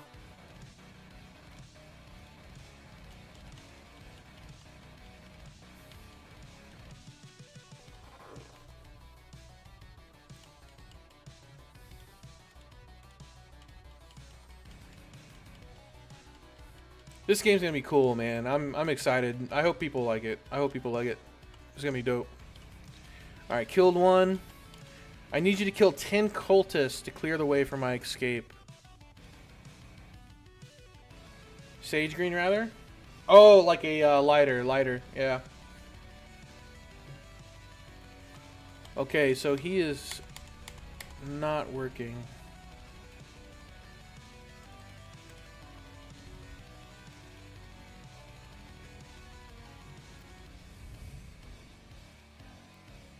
Flag, kill cultist complete.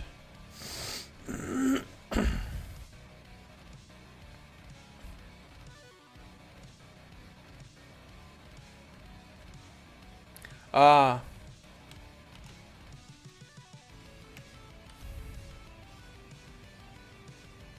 I think that's it.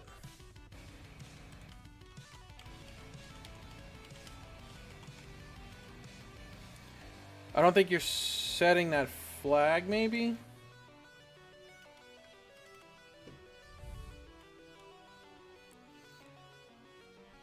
Final flags. That should be default. It should be nothing. Default dialogue ID. Lost Gravekeeper start. Default flag to set should be start.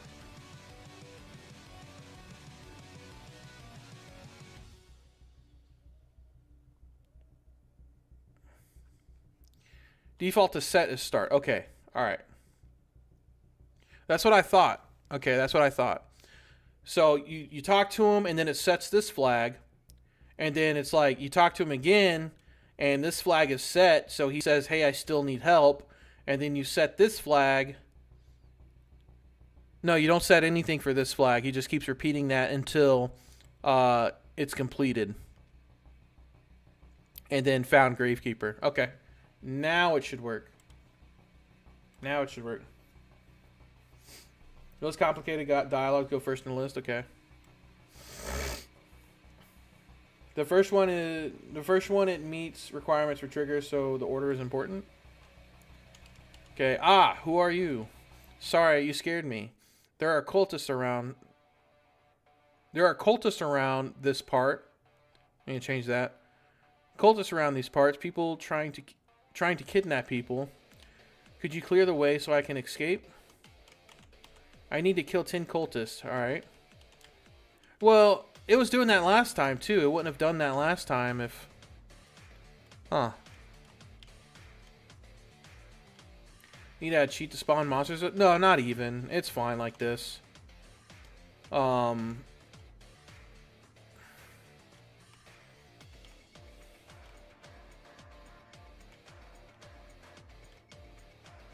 Move the first dialogue down the list.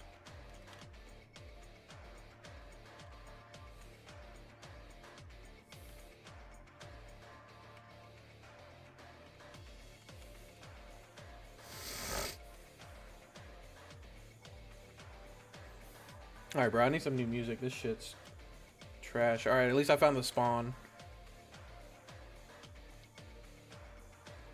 I found the spawn.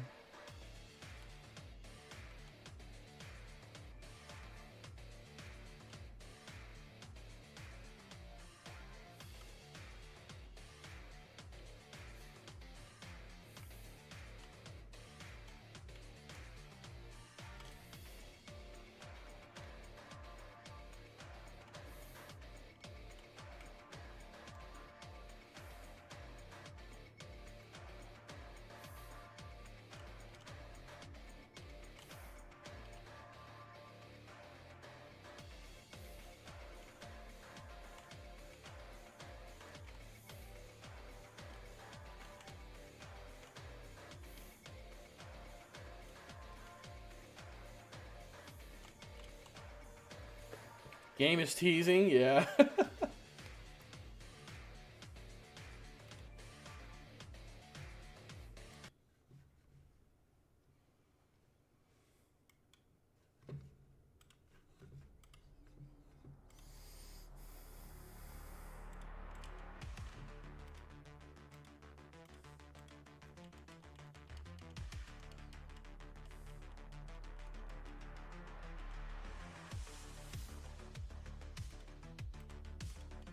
I don't like that one either. Not right now, anyways.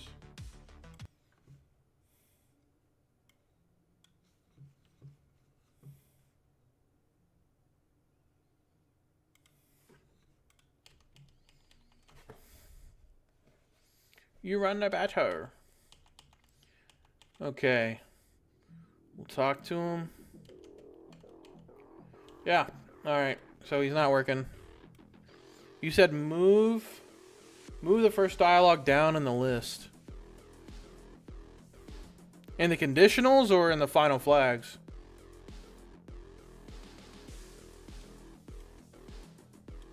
Like that? Show left running? Whoopsie. Add a cultist spawner here?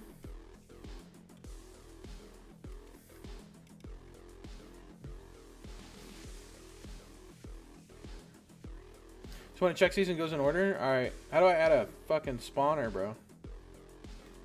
Town manager?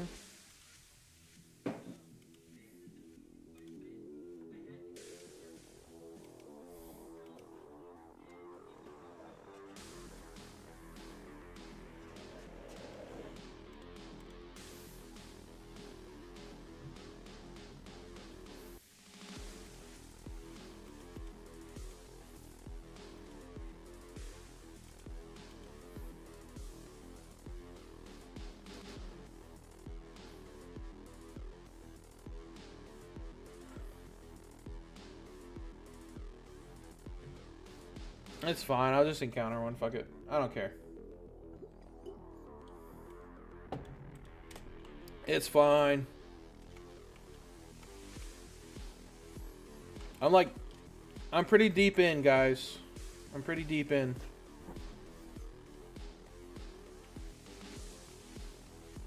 Yo, Beer-wise. What? can you hear me? Kind of. This person posted a video and says you spent thousands of dollars on a flight to Japan to eat a $2 rice ball. I went to the comments and somebody goes, I love rice balls. Sometimes not even the rice. I love balls. I just got here, bitch hole. We did it. Quick, you're gonna let my fans down.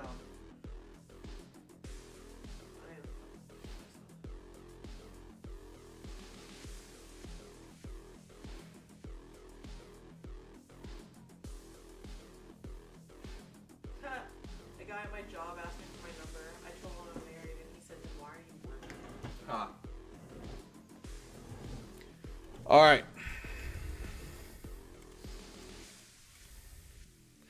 I'm gonna start that video soon. Firesickle, I promise, dude, I am working. All right, I'm not I'm not slacking, bro. Don't hate me. That's why I stopped streaming for the week, so I could get shit done. This is entertainment purposes.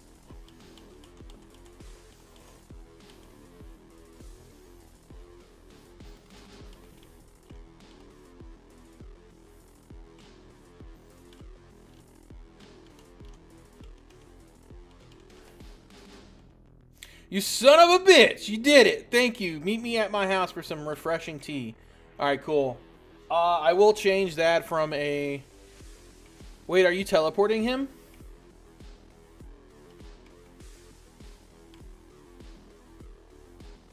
I didn't weeb out about Japanese 7-Eleven or gas station onigiri, but the hot cans of Boss Coffee were sick as fuck. Boss Coffee? Wait, Squid, you went to Japan?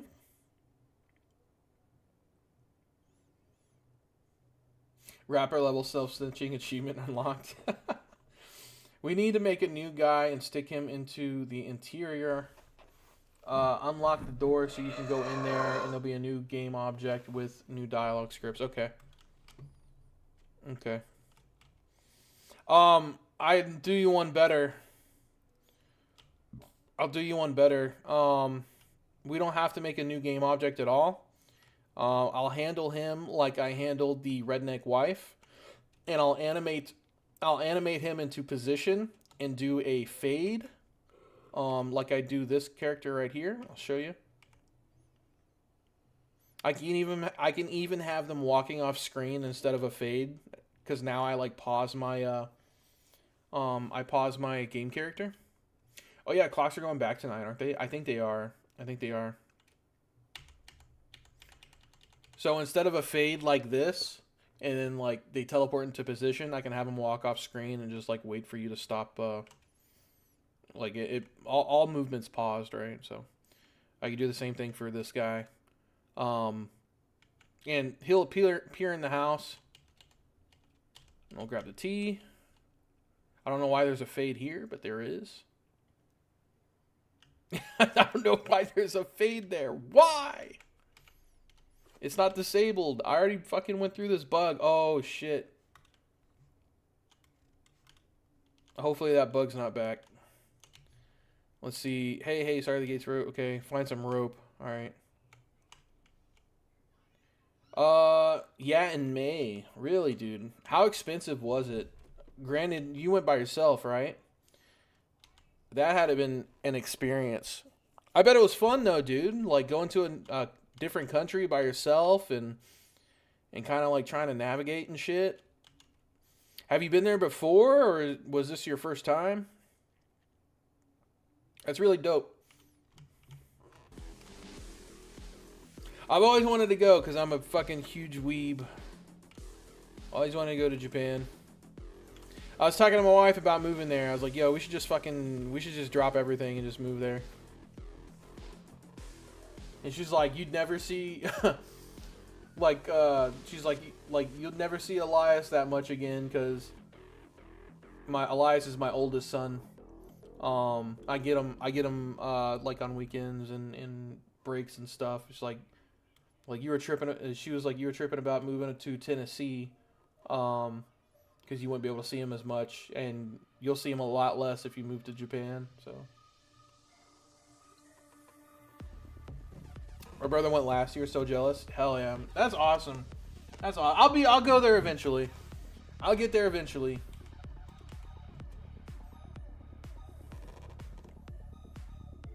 Well, I ain't working there, bro. I went with a buddy who had a ton of miles. I paid like $1,500 for his points to get into all the Swing hotels. I'd say it cost around $5K total. Not bad. $5K total for like the hotels and everything, and then like food and shit. The Prime Genie is my first time seeing him in combat. Yeah, he's supposed to be bigger. I know Little Japanese translated for One Piece subs back in the day. No shit. For who? Like Netflix or I mean One Piece is older than Netflix, but like who, like, what'd you translate for?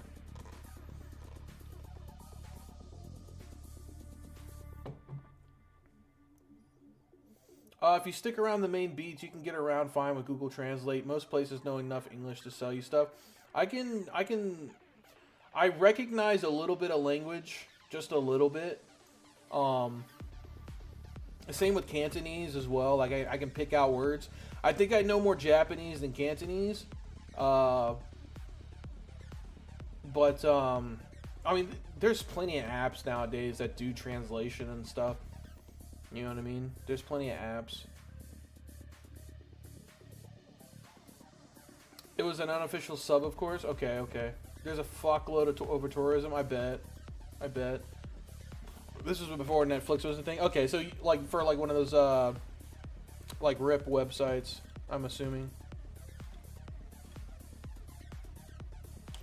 Man, that would be sick. Two of my friends went. And they stayed in like Airbnbs, and I don't even think they went to Tokyo or anything. I think they went to like just some like weird spots, just like out of the beaten path. They're all talking about like they're big like communist. Two of my hometown friends, they're kind of like big into like the whole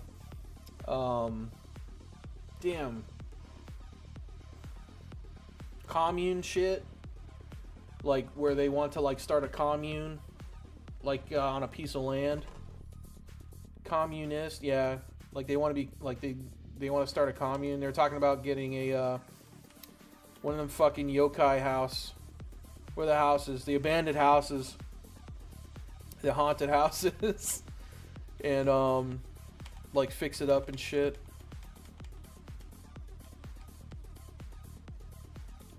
I know it's not called a yokai house. I was joking, but fucking like one of the abandoned houses that sell for super cheap. I've seen The Grudge. Yeah, it only goes bad. That shit follows you too, boy.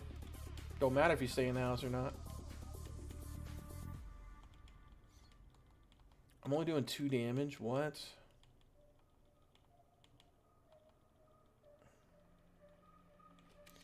All right, we got the rope.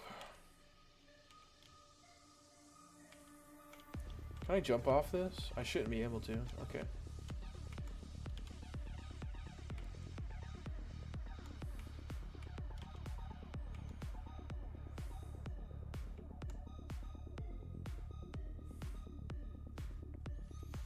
Ugh!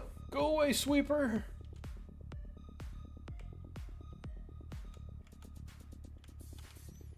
Okay. Oh, awesome. Let me rig this back up. Give me a second here. Boy, that really took it out of me. I'm parched. Let me find some special tea. I'm about to faint. I gotta grab the tea. Oh, give me that. Glug, glug, glug, glug. Ah, thank you. A moment passes. You see that crowd out there? I can't open it until the crowd disperses. They all came to see Logan Paul as a streamer. Okay, we already did that. Said I got paid anything. You are straight crazy. Ropes broke. Sorry. Can't open up. Sorry. Guy streaming from the sewer slide forest right now. Never heard of him. Okay, alright. Well, we already beat him. I'll have to change that mission a little bit, but it's working. It's working. Locked door here. I need to add a locked door here. And we gotta change how the guard quests are. Okay. I'm gonna save it here. Fire, I'm gonna commit. I didn't do much. I didn't do much tonight. I'll do more tomorrow. Sound effects and shit.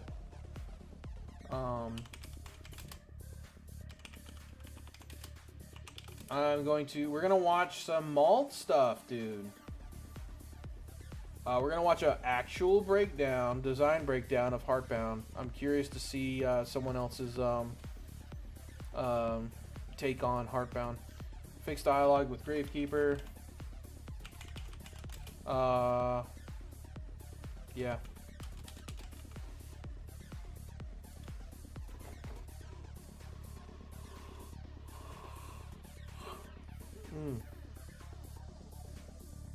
What are those houses called? Abandoned houses in Japan.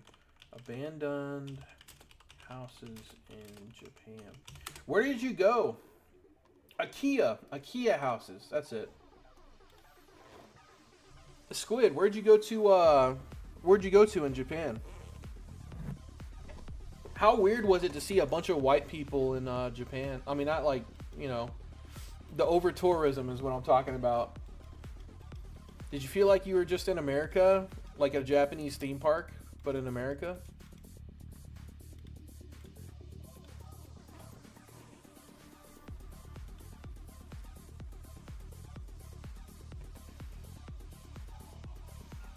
A ton of assets for Heartbound are good and the music is alright, but of course none of that shit is made by Mald. Yeah. Tokyo, Osaka, and Kyoto? Okay. Alright. We're gonna check this out. And if there's any time left, just play a little game.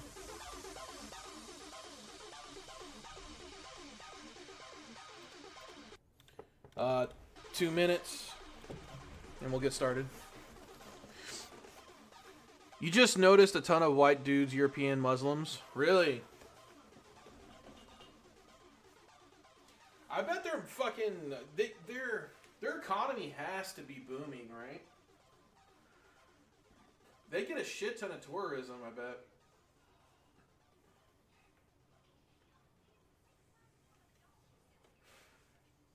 Those are actually...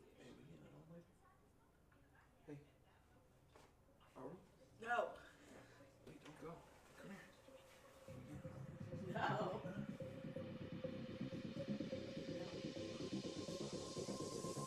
No, I didn't.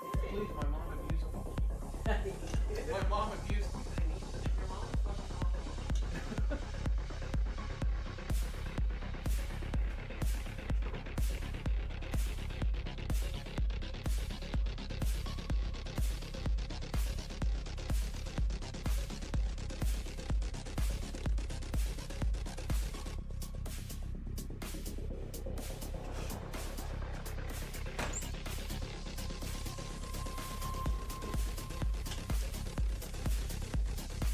It's still dominantly Japanese, but the big three vacation spots are very touristy. The yen is weak, but they price things to not fuck their people. The subway system is incredibly good. We can never have it that good here. Reason why? Just socially, or fucking like the framework of it. Well, not money hungry. I'm talking about like people just being nasty on the subways, because our subways here, people shit and piss on them and all that shit. People are fucking gross here. Yeah. They're not taught to behave better. Yeah. For some reason. They think it's funny. Well, you go to Japanese jail. I think Japanese jail is a lot American jails worse here. American jails are really fucking lenient. Yeah. People don't care if they go back to jail a lot of times. It depends, you know. People don't enjoy butt stuff, gay for the stay kind of shit, but Yeah. Trains OP. Not related to Japan. Oh, so sexy. Japanese do it better. They put a fuckload of money and time into the infrastructure and culture of running them on time and cleanly and efficiently. That simply will not ever happen here because we're hopelessly pay to win fair. Yeah. See, Yeah. I told you. Money, yeah. It's the money. Money. If they decided to feed us good food without even half the chemicals that we have in our fucking food, they would double the prices of it. Doubled. Yeah. Guaranteed. I was thinking about going to jail so I didn't have to work anymore. Give me some time to catch up on some reading. You sound like Trailer Park Boys. I don't even mind jail, Julian. You get to smoke dope with all your friends, play hockey, and catch up on a lot of reading.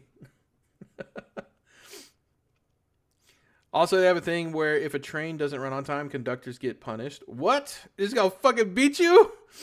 You motherfucker! You were late. You were late. Rate as fuck. All right, we're getting into it. An actual design breakdown of Heartbound without the drama. A game dev case study of Heartbound. You guys know I did a kind of game design breakdown of this as well. I think multiple times. I did it with a friend of the channel, Iron Eye, and and then my own. I think this guy, they teach children kindness early on and put them in role play situations like on the bus and teach them how to be courteous. Really, I didn't know that. You didn't know that? I didn't know they taught kids to be courteous on a bus and shit. They taught kids to be courteous and fucking clean in general. Even in school, they help clean the schools and shit before they go home. Interesting. They help serve the foods as our version of lunch ladies and stuff. I knew that. I knew they serve, they do the food service in their school. They don't have lunch ladies and shit. Japanese work culture is nuts. You essentially sign a contract to work with a company, and you can't really quit, and they can't really fire you unless it's extremely necessary. They also let you pass out drunk every night after work and normalize it on the street. Yeah, I did see, there is a homeless problem in Japan, apparently. Unless Oriental Pearl was lying to us all. Despite all the controversy surrounding Jason Thor Hall, I think it's only fair if we constructively examine his game Heartbound in a Let's vacuum. see it! Good At the artwork. end of the Holy day, shit, no one who's that complains guy? about I know well-designed him. game. Vacuum. Who's that guy? That's the peanut butter guy. The Minecraft dude. Schlatt. Jay Schlatt. That's it. At the end of the day, no one complains about well-designed games. So what can you expect from this case study? Other than my usual goal of outlining game design concepts in what I hope is a digestible format, I want to emphasize a couple unique features of this video early on so you all know what to expect compared to the influx of drama-fueled Heartbound reviews. Firstly, despite what reviews claim, there is a second boss fight. Oh, there is a second boss fight in almost fucking hours of gameplay. You get another combat phase. You get one combat phase. Holy shit.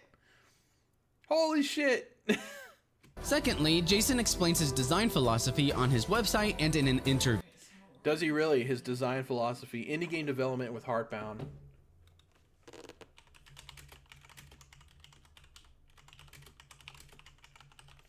The design philosophy.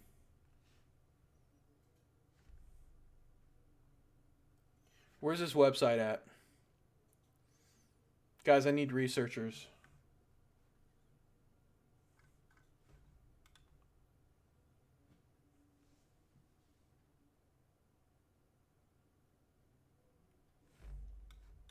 I'm looking for this. Indie game development with Heartbound. I don't see the article. I want to see that. And the interview.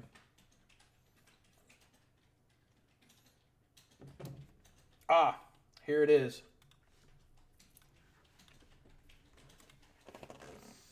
This is part 2. Where's part 1? How far down is this? Alright, I want to read this. As best as I can, anyways. part 2. I need the part 1. First part here. Boom. From Blizzard to Pirate Software. Alright, we'll read this. I've never seen this. So, interesting. And there's a interview somewhere else. Fight. Secondly, Jason explains his design philosophy on his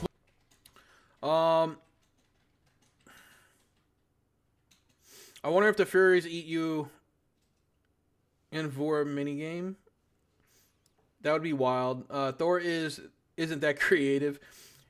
His ass is Thor from all this pounding.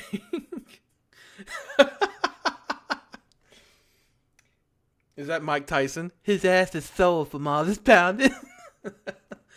It's linked from his Twitch IR. Okay, if I can remember. Read it in your second puberty voice. All right, I'll do my best. I'll do my best. I'll do it. I'll do it in Rick's voice. Okay. Listen, we're gonna dive into pirate software. He puts on some manipulative sympathy crap at the end of the game, asking players to be patient because he works really hard. Blah blah blah. Oh, you beat it all. I only did I did 2 hours. I did 2 hours worth. That's pretty much it. And in an interview. In this video, we'll discuss the designer's intentions because I think it's important to assess a game critically while keeping in mind their vision. So, let's actually break down Heartbound. Yeah. Because that fucking matters. Jay Schlatt. We wake up in the early morning during a storm as the player character, Lore. Whether the name is screaming at us to check out the Heartbound ARG or... And I said this in my my review. I love the artwork. I think the artwork is great. I think it has and the music as well. Certain themes of it are very Miyazaki, right? I love it. I think it looks. I think the sprite work is great. I think the cutscenes are decent.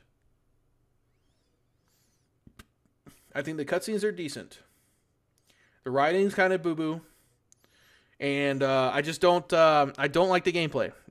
That's it. I don't like the gameplay.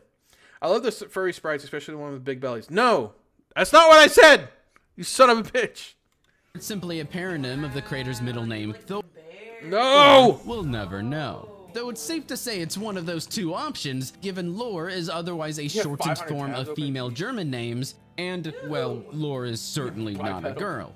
We wake up our talking dog Baron, walk down the hallway, get yelled at by our father to take out the trash. Yeah.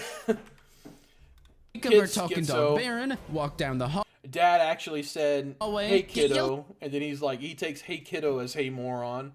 That by our father to take out the trash and walk into the kitchen containing a sink full of socks because the game's collectibles are socks, I guess. We can feed Baron either Viking Feast dog food or trash. We'll come back to this decision in chapter 3.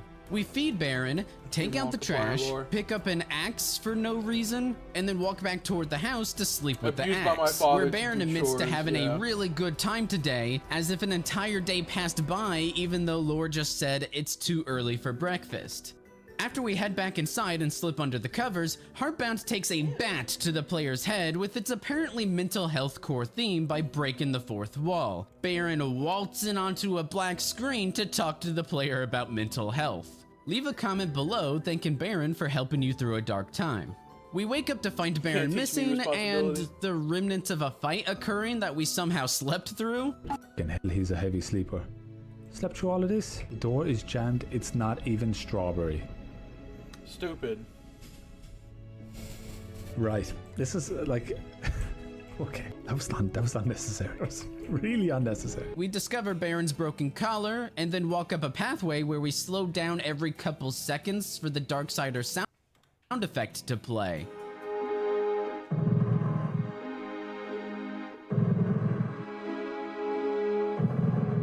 This also occurs in the puzzle room up ahead. We're adding this into the game, by the way, guys, as like a we're adding this into the furry forest, the log puzzle.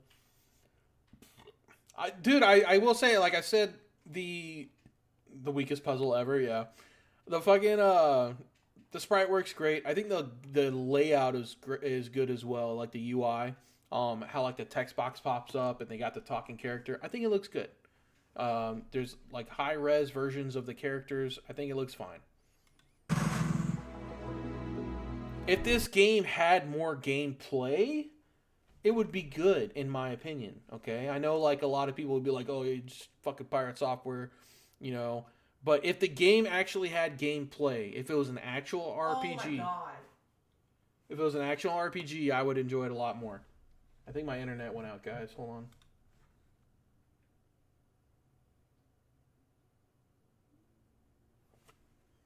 on. Okay, we're good. All right. Any stained crusty walls? Art is done by Shea, music is by somebody else. Yeah. Even assholes to make a decent game. I agree. I am an asshole, but I have not yet made a decent game yet. Decent. My fucking redneck slipped out, guys.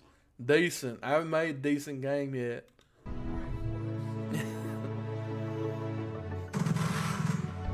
I wouldn't slow the player down while these sound effects play for two reasons. You an asshole? Limiting Some a player's people call walk me one. speed can be necessary if you want them to notice a My scene mom. whilst retaining player agency, but the only thing occurring I'm here is delusional the and growling crazy. sound effect every few steps, so restricted movement is unnecessary. The second reason I wouldn't slow the player down here is because it crosses the boundary between the player's presence in the world and the technicalities. Oh, we're actually Think getting puzzle into some room. deep shit. Hold up. Every Let me pay couple attention. seconds for the Darksider sound effect to play.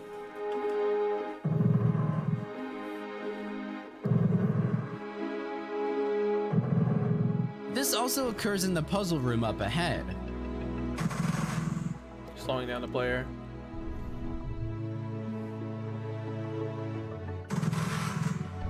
I wouldn't slow the player down while these sound effects play for two reasons. One, limiting a player's walk speed can be necessary if you want them to notice a scene whilst retaining player agency, but the only thing occurring here is the growling sound effect every few steps, so restricted movement is unnecessary.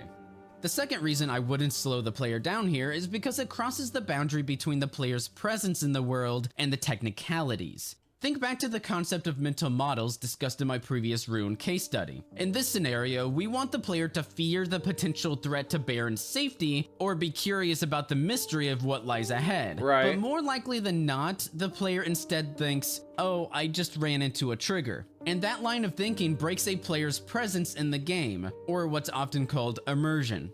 By slowing down lore whenever a sound effect triggers, it emphasizes that the sound effect derives from the player walking across a specific trigger point instead of the mysterious beast, instead of the story and in-world implications. So the potential build-up to what happened to our dog is compromised. Naturally, every element in games is triggered in some way, but the intention is to give the player an experience in which the technical aspects are unnoticed by the player.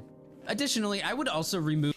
I wouldn't, this is great advice. No, it is. This is, from what I've seen so far, I like the way he's breaking it down and actually going through, like, step by step some of these, things that I didn't even notice. Because, like, I would be like, okay, it's just yeah, it's a trigger. But I wouldn't say it's, like, breaking immersion. Like, if you're just playing the game, like, a normal person is not going to be like, oh, they're just breaking the bounds of a trigger, right?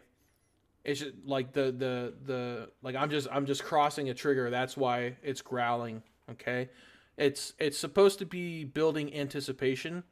I wouldn't say this would be immersion breaking.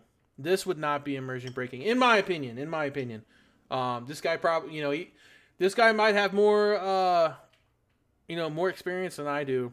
I wouldn't say this is immersion breaking. For a game dev, yes. Yes, for a game dev, it would be. You're playing the game, you cross a trigger, it happens a few times, you're like, oh, I'm just hitting a fucking trigger. You know what I mean? And there's nothing else popping out, so. But this guy is trying to make a documentary out of the instruction of a Minute Maid Lemonade Tin. I'm triggered just watching this. Immersion in the story versus map puzzle is what he means. Maybe not for normal people, but for those who are more familiar with game dev, maybe, yeah. of all but one of the growls. Repetition and sound effects can often break presence in the same way as noticing a trigger point. After the log puzzle, our first combat encounter is against what's called a Darksider. We'll come back to this soon. We're saved by what's called a Guardian, named Binder. This is the only place where lore can read lore. And who am I to stop a library from containing books? But communicating most of the world building through a few dialogue boxes in one room across 3 chapters is by no means a satisfying way to pace world building.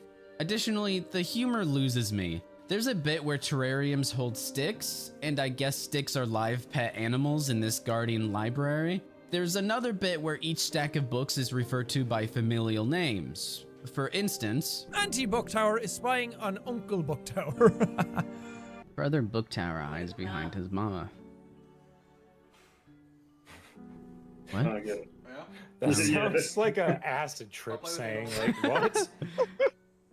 Yeah, I don't get that. Auntie Booktower spying on Uncle Booktower. Because no one fucking He's just gets being it. cheeky and, like, calling each book tower a part of the family. But why? What? Oh, all these sticks that are in the terrariums? Oh my goodness, they're alive? With Bender's blessing, you pocket the tiny dog figurine. I turned your dog into an amiibo. I'm sorry. If you couldn't tell by now, most of Heartbound's humor comprises a barrage of quirky LOL so random humor. A strange research paper, how to prepare it. I did get that whenever I played the game. You can definitely tell it's like a this is a very millennial thing, right? Like the LOL random, like I'm so random fucking humor. That's a millennial thing, right? It's very, very prevalent in this game. I saw it a lot in the towers. I didn't read shit in here. I didn't read shit in here. I was kind of like speed running this to get as far as I could within like the allotted time of Steam's refund policy. But yeah, a dwarf in a jar. This is going to be lost on a lot of people in the audience. Yeah, yes, 30, people in their 30s might be like, or like people in a certain community be like, "Oh my god, that's so fucking funny." It's so fucking funny. But, a lot of people aren't. And this is a lot of reason I'm not having a lot of fun with the dialogue for Gawkbound, because it's very targeted and it's very like only people in the know are gonna get it. What? The label says break glass in case of goblin. Why would a goblin need a carrot? This is probably just referencing how he calls his community goblins. And it doesn't fit in the game at all. No. I'm Lore. Like the evil brother of that robot guy? What is that? What does that mean? Really? Are you gonna put jokes here that people won't get? Is this Star Trek? TV tropes? The Heartbound TV tropes page actually connects lore to data? Next, we step into a clock to seek the great power of the artifact trapped between worlds. But before we reach the artifact, we complete 3 puzzles. Unfortunately, these don't count as puzzles. Now, I could jump into a discussion about puzzle design and what makes a great puzzle and potential strategies for designing your own puzzles. But the problem with the laser puzzle isn't at the level where we constructively critique the actual puzzle elements and its incorporation of problem-solving opportunities to test the player's gradual improvement at the game's skill and knowledge expectation. Gradual improvement. Okay, so what he means is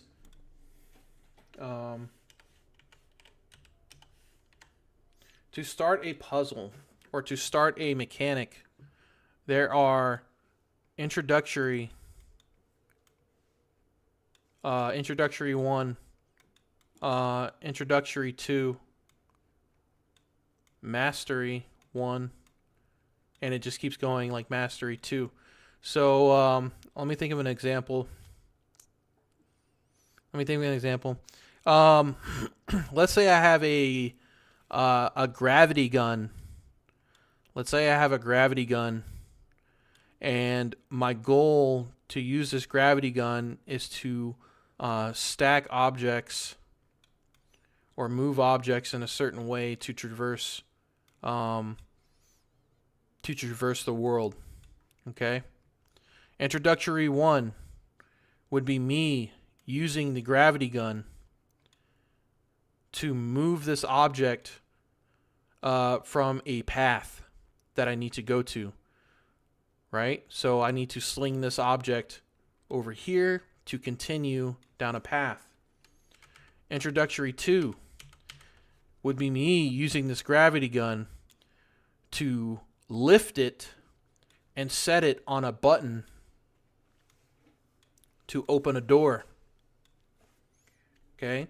Mastery 1 would be me using the gravity gun to tip the scale of, let's say, a seesaw, and I need to set a few of them on here to generate the weight for me to walk up this seesaw to get to the next platform. Introduction or Mastery 2 would be me building something out of these blocks to reach a platform. It's showing you what you can do with the gravity gun, and this could be back to back. You could be going down a fucking single lane fucking road, right? And here's the exit, and then here could be like the first introductory 2, mastery 3, right? That's what he's kind of getting at. Don't save. We'll catch up on chat here.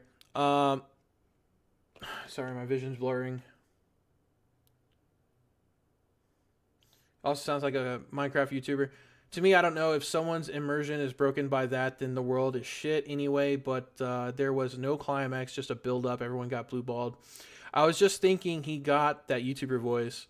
Oh, FF's it's the museum puzzle. You expand on the puzzle concept and you add layers to it. I'm not a good puzzle builder. Mine would be like renditions of like old shit. But if it ain't fixed, or if it ain't broke, why fix it? You could write a guide for Gawkbound, then insert a tiny little tab breaking down the conversation. I mean, you could be making a cult classic interactive educational application for future generations to explain that batshit craziness. To make a simple laser puzzle, then a medium one, then you never make another laser puzzle again because the dev decided we're not doing that anymore.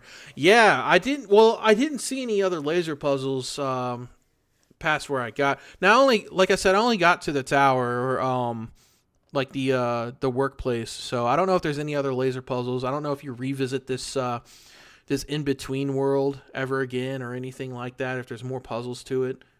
There is a lot of stuff that is like, they do it once and then fucking throw it away, right? They do it once and throw it away. So, there was a puzzle game where you play as a lost spirit and you solve growing puzzles. That does it well. Mastery 3 is backwards b-hopping to bust through the invisible walls and then clear the stage in 3 seconds. I found candy. Someone hid candy in my desk. Jesus Christ. All right, guys. 2 seconds, bathroom.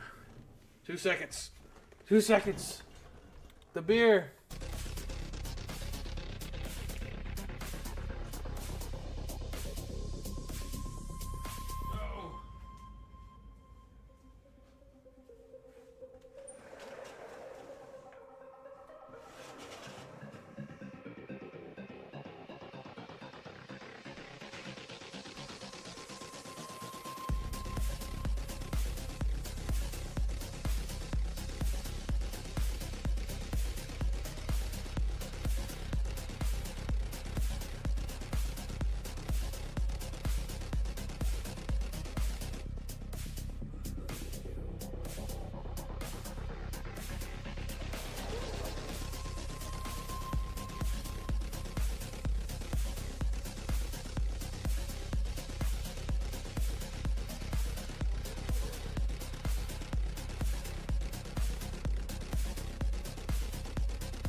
I peed outside, I hit the vape, and then I washed my hands. I probably should have did that in a different order. Where the hell did you wash your hands? In the bathroom. Alright. My favorite part of this stream is watching streamer grapple with his illiteracy in real time. Fuck off. Bro, my vision's getting blurry. Wrong order, yo. I know. Alright. Instead, the problem is that there's only ever one possible option. One possible player action. Wait, what? Is that there's only ever one possible option. One possible player Sprite action. changed. For the first puzzle layout, we simply push 2 columns down a track without space to push the columns in the reverse direction. Then we flip the 2 switches to direct the lasers into the crystals. This is the introductory puzzle, so introducing the puzzle elements in a simple and intuitive manner is good design. However, right away, there's an obvious problem that demonstrates the importance of playtesting. If you're slightly misaligned for the left column, even though it looks like you're able to push the column, it stops moving toward the end of the track. The consequence is the player may think they've pushed the column all the way when, in fact, they didn't. This can easily occur and did for most of my playthroughs. Interesting. This was also Jacksepticeye's experience, the playthrough that skyrocketed Hardbound's popularity in 2017. Don't got it. What?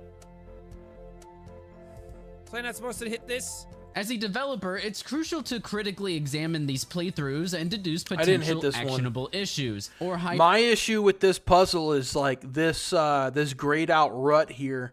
I didn't notice it on my first playthrough, and I would add like a different color for this rut to convey like this pillar moves. You're a user researcher like me for playtest and feedback analysis. He's fucking Pirate Software gaslighting people into thinking that they fucked up, like they stopped too early. That's the whole reason of this puzzle. This bug just Pirate Software gaslighting folks. That's fucking. But for the second puzzle, did I push that pillar all the way? I don't think I did.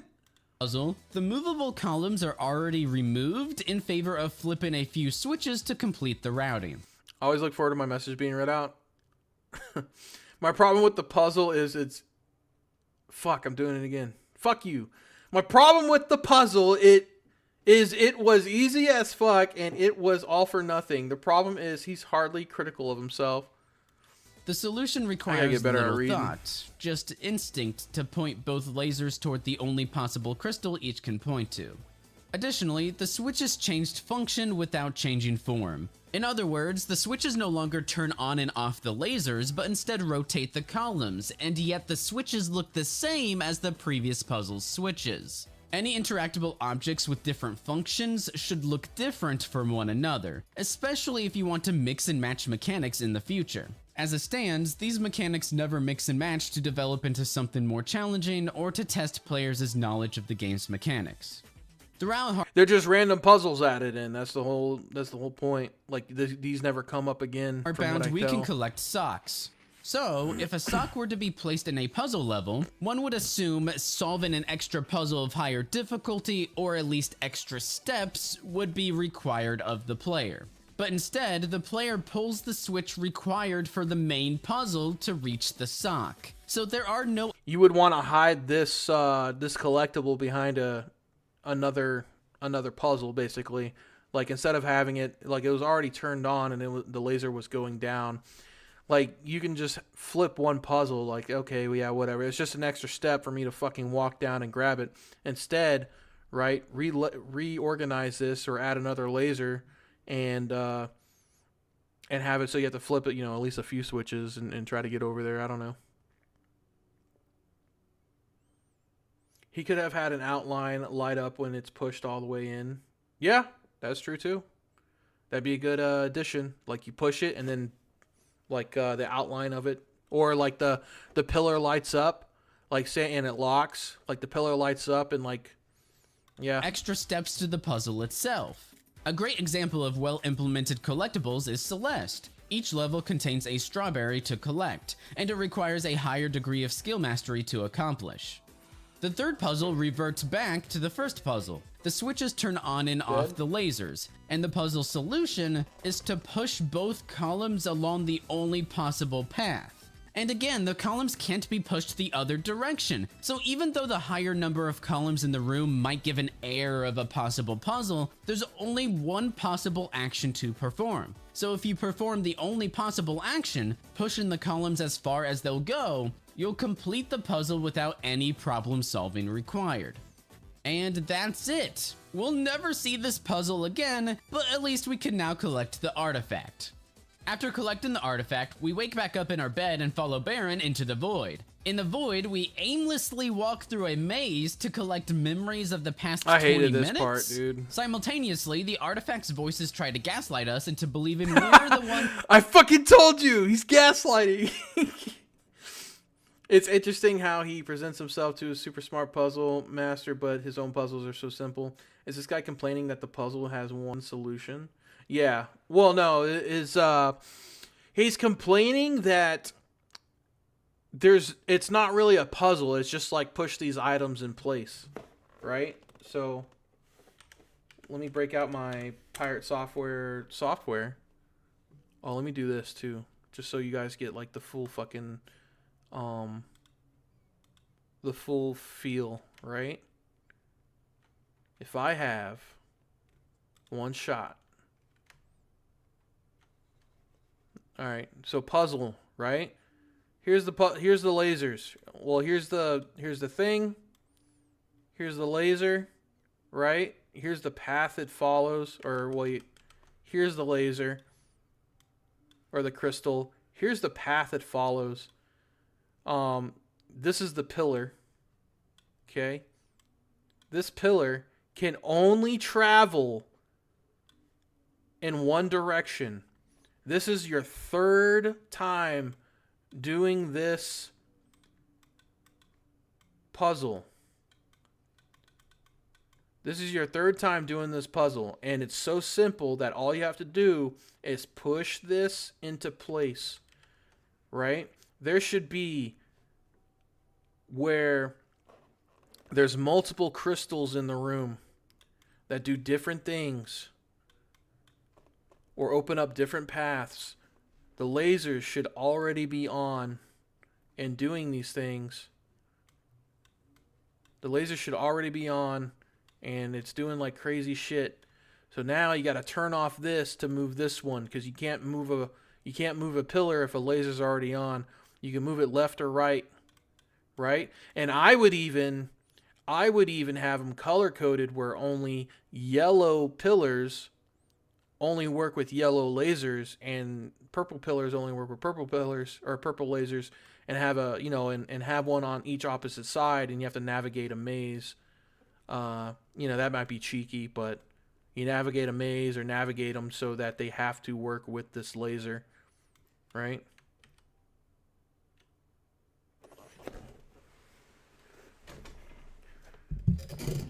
So, yeah, you want to have more lasers. You want to have more lasers, and you want to make it super simple, right? So here we have, scrap everything that last guy was saying, right? This guy's an asshole. He doesn't know what he's talking about. You want to have a puzzle, right?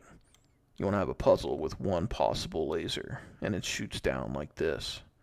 And then you want to have one single path. Be that as, you know, one single path where you push this this pillar that reacts to this laser in this direction. And this is your third time doing this puzzle, right? Third time's the charm. Okay. Why are you talking like that? Third time's the charm. Are you trying to talk like fucking Have you ever played any Zelda game in the past 20 years? Okay, listen. Go take care of the ferret's wife. Okay? Don't you have artwork to take care of? Why are you talking to me right now? Okay? Anyways, chat, what I was saying. Oh, thank you for the 20 gifted subs. Do appreciate it. We almost hit that that train. That sub train, that hype train. Kronos. Do appreciate it. I mean, not Kronos. I mean, Bob, thank you so much for that extra cash. Do appreciate it. Anyways, this is your third time doing the puzzle. You step here and you push. And what this does, actually, a normal person wouldn't understand this, right? You have to be of high intellect to understand that whenever you're pushing this pillar, you're actually exerting this much force, okay? B to the 1/3, B 1/3 force times, right? Times 1.21 gigawatts, okay? 1.21 gigawatts. And whenever you're doing this, chat, you're actually generating so much force, it actually kick-starts the laser like an old school Harley. And then you can solve the puzzle and get out. And it's just that simple, chat. That's my whole game design principle. All right.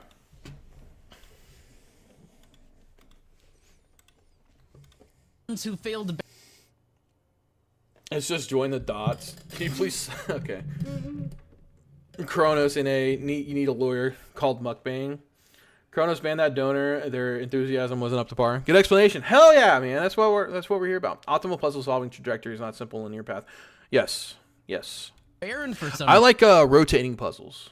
Whenever I was in school, I added rotating puzzles to my school projects, and it turned out decent. It was decent. You know, it's not super difficult. Rotating puzzles, different gears that line up, right?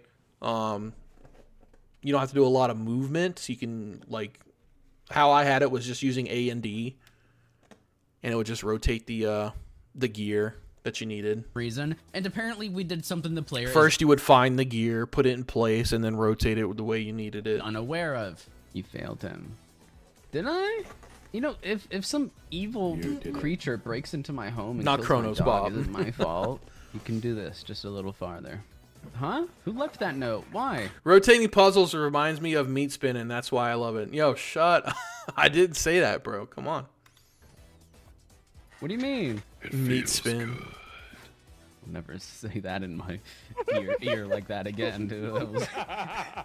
The primary issue, and one of the biggest complaints I've seen of Heartbound My wife from the asked me to do that one is night. the pacing I didn't and want how to. the player Meat isn't spin. provided a reason to care about Baron. We don't see their relationship play out. We don't experience Lore's family dynamics other than his delusional interpretation of what his dad actually says. Unless Lore's home is corrupted by some anomaly, or maybe his mom brainwashed him.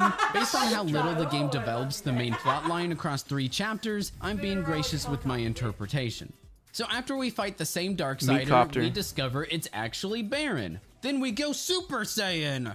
Rawr. Baron was corrupted by some anomaly and became a Darksider. At least that's what I'm assuming based on the brief lore provided in Binder's library.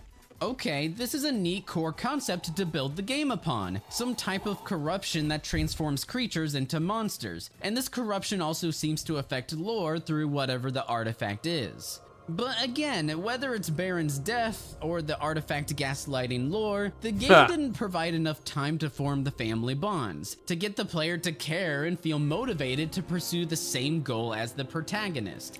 You know what you do? You know what you do to build that bond with the player and the companion, which would be the dog? You have them go on missions together. 3 or 4 missions.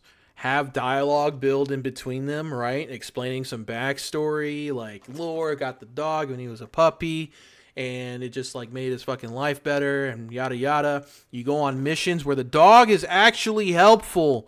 The dog fucking pulls some weight, right? The dog pulls a lot of weight. Maybe he like carries shit for you. He has a certain type of attack he does in combat. Something like that. Then you rip it from the fucking player. You rip it. Rip it right away from them. And then they're like, damn, I really wish I had my dog companion right now, because he would fucking chew this motherfucker up, or he'd be able to hold this item for me, right? You make them miss the character emotionally and mechanically. And that's the challenge storytellers must always bear in mind, to bridge the gap and allow the player to feel present in the world, even empathetic toward the characters. I walked through the beginning of the game with you in the hopes of conveying how Heartbound paces itself. But even setting aside the inadequate pacing, the beginning of the game generally doesn't make any sense. We wake up from the storm and it's too early in the morning for breakfast, so why do we feed the dog at this time? Why is our dad awake and demanding us to take out the trash at the worst possible time of day in the worst possible weather? Especially if the dad is actually nice, as we're led to believe, since the text shifts from nice to abusive, likely indicating Lore's warped perception of his dad. Why do we grab an axe and bring it with us into our home? After taking out the trash and grabbing the axe, why do we immediately walk back inside and act as though we've spent the entire day together? Why does our dog stand on a soapbox in the middle of a black screen to lecture us about mental health? How did the supposed crazy commotion not wake us up? So unless I'm missing key details from the ongoing Heartbound ARG because I didn't change my frame rate, Heartbound can't stop with its irrational contrivances.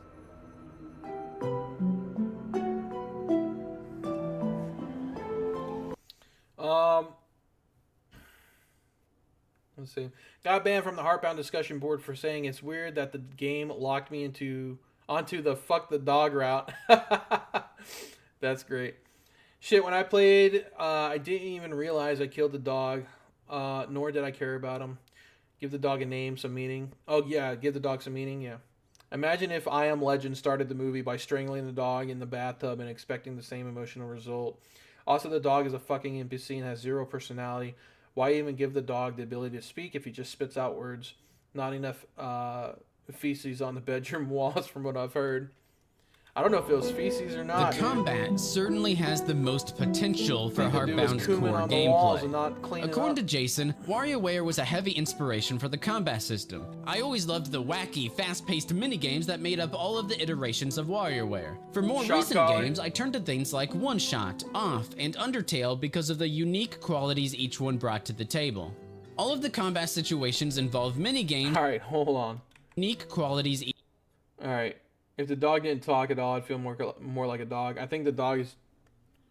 I think it's just a dog and it'd have way more attachment. The dog is a fellow furry and must be rescued. Yeah. Alright. Hall. WarioWare was a heavy inspiration for the combat system. I always loved the wacky, fast-paced minigames that made up all the iterations of the WarioWare. I was also heavily influenced by a lot of RPGs of the SNES period, games like Secret of Mana, Secret of Evermore, Illusions of Gaia, and Earthbound. For more recent games, I turned to things like One Shot, Off, and Undertale because of the unique qualities each one brought to the table. For films, I would say A Boy and His Dog. A Boy and His Dog, it's a pretty rough film and not really kid-friendly, but definitely something you should watch. If you ever played the Fallout series, that's where Dogmeat got his name. Each one brought to the table. All of the combat situations involve mini-games based on the enemy you're currently fighting. You can resolve combat situations in a number of different story-changing ways, depending on how you handle yourself in those mini-games. Jason then explains an example of combat against a sock, where each attack relates to socks, such as peeling dirty socks off a wall and dropping them into a laundry hamper. The concept implied here is called a theme. The theme is what the boss, and the greater area or story that the boss resides in, is about. So for the sock example, the boss's theme, dirty clothes our parents told us to pick up, ties every attack together into one cohesive experience, such as peeling dirty socks off the wall into the laundry hamper. The issue with this is that they're few and far between, okay? I went through the whole tower sequence and had no combat.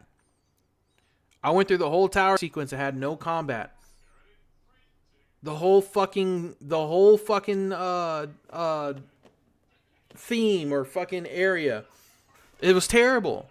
There's no combat. It was just fetch quests and fucking story and running back and forth and looking for shit. Okay? If you added some type of combat, even with like you had plenty of fucking cool looking evil characters in there. And they could have been like normal, like, you could have your boss theme battles, and then you could have, like, a normal fucking fight, right? You could have both. You could have both.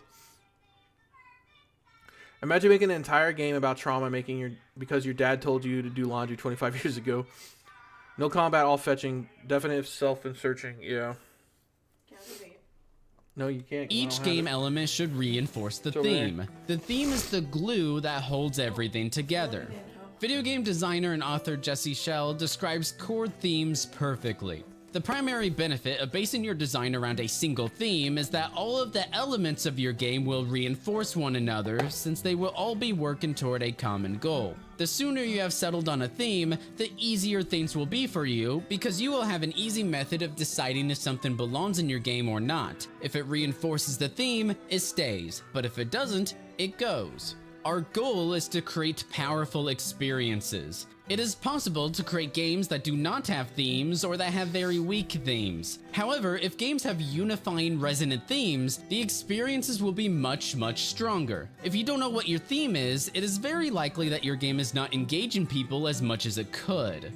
If we imagine a realistic implementation of Jason's dirty sock example, let's say our parents tell us to clean up our room, so the dirty sock combat begins. We place the dirty socks and clothes into the laundry hamper through a bunch of microgames, just like Jason's inspiration, WarioWare. Looping Jason back in, he imagines 3 possible states in his laundry hamper microgame. For every sock in the hamper, you progress in a positive way. Every sock on the floor, a negative way. And for every sock still on the wall, you take damage. Jason continues, for me, I feel like this kind of combat gives me a really neat area to play in. I can create very arcade-style situations where you feel rewarded for skilled play and still have a major impact on the story. Yeah, combat question mark. What fucking combat? To take this example to its natural conclusion, the result of the combat reflects the state of our room post-combat. So if we pass, our room... Skilled! I fucking left my cum socks on the wall. They're still sticking there. I'm gonna take some damage. Oh, cool. I got them in the hamper. They can be reused. Damn, I left them on the floor. Hope Dad doesn't step in one. Room becomes clean. If we fail, our room remains dirty. Now I think we're beginning to imagine what Jason envisioned for Heartbound. Each microgame properly reinforces the enemy's theme, and the combat's result is reflected through the environment or Reduce, story reuse, in some recycle. way. How did Jason implement his vision into Heartbound's first 3 chapters? Well, unfortunately, Jason has yet to implement more than 2 encounters throughout Heartbound's 8 years of development time. The first combat encounter is against Barghest, or what the game calls a Darksider. The encounter is simple but effective for introducing the player to different combat mechanics, such as dodging, deflecting, throwing, and Simon Says. By displaying the controls, or if necessary... People just don't understand the accomplishment of having a time of 0.5 seconds time of getting a sock into the hamper. Yeah. We want 8 years the mouse now? cursor, Not sure. The boss effectively sets player expectations. It provides players with a range of easily learnable microgames, and I applaud Heartbound for that, because that's the biggest challenge when designing WarioWare-style microgames. However, it's difficult to narrow down a possible theme past just a dark alien creature. That's different, though. That's I'll do it tomorrow. Barghest's laser, fireball, and axe throw microgames incorporate the giant alien eye, a distinct feature of and integral to the alien's design. The Simon Says memory game also incorporates the alien's eye, but I don't know where the other 4 eyes and the iris came from. This seems arbitrary and inconsistent because there's nothing in the creature's sprite work, story, or world building that indicates this is... I didn't even notice that, dude. That he just grew extra eyes out of nowhere. Additionally, the Fallen Stones attack vaguely represents meteors originating... They look like fucking cookies. Pokemon's cookies to me. ...from space, where we can guess the alien arrived from. But wait, isn't Barghest actually barren? And this is where the deeper themes should have shined through. A theme of barren, caught up in some corrupted anomaly, transformed into a Darksider. That's certainly a more specific and interesting theme. However, at the very end of the fight, there's a hint of the theme and the Darksider's identity peeking through, but this potentially hard-hitting story impact isn't conveyed through the gameplay itself. For instance, imagine that the sound of the fireball occasionally contains the faint sound of a ball being struck, which would be evocative of playing ball with our dog Baron. Or, occasionally, a falling stone may be shaped like a dog bone. Granted, these are just ideas. The goal would be to provide clues to enhance the mystery and emotional impact without being too obvious. Therefore, as we weaken the boss, we begin to theorize Barghest may be Baron, and then the anticipation of the fight ending becomes much more impactful since we don't actually want to hurt or kill our dog. None of this theme reinforcement is implemented in the gameplay.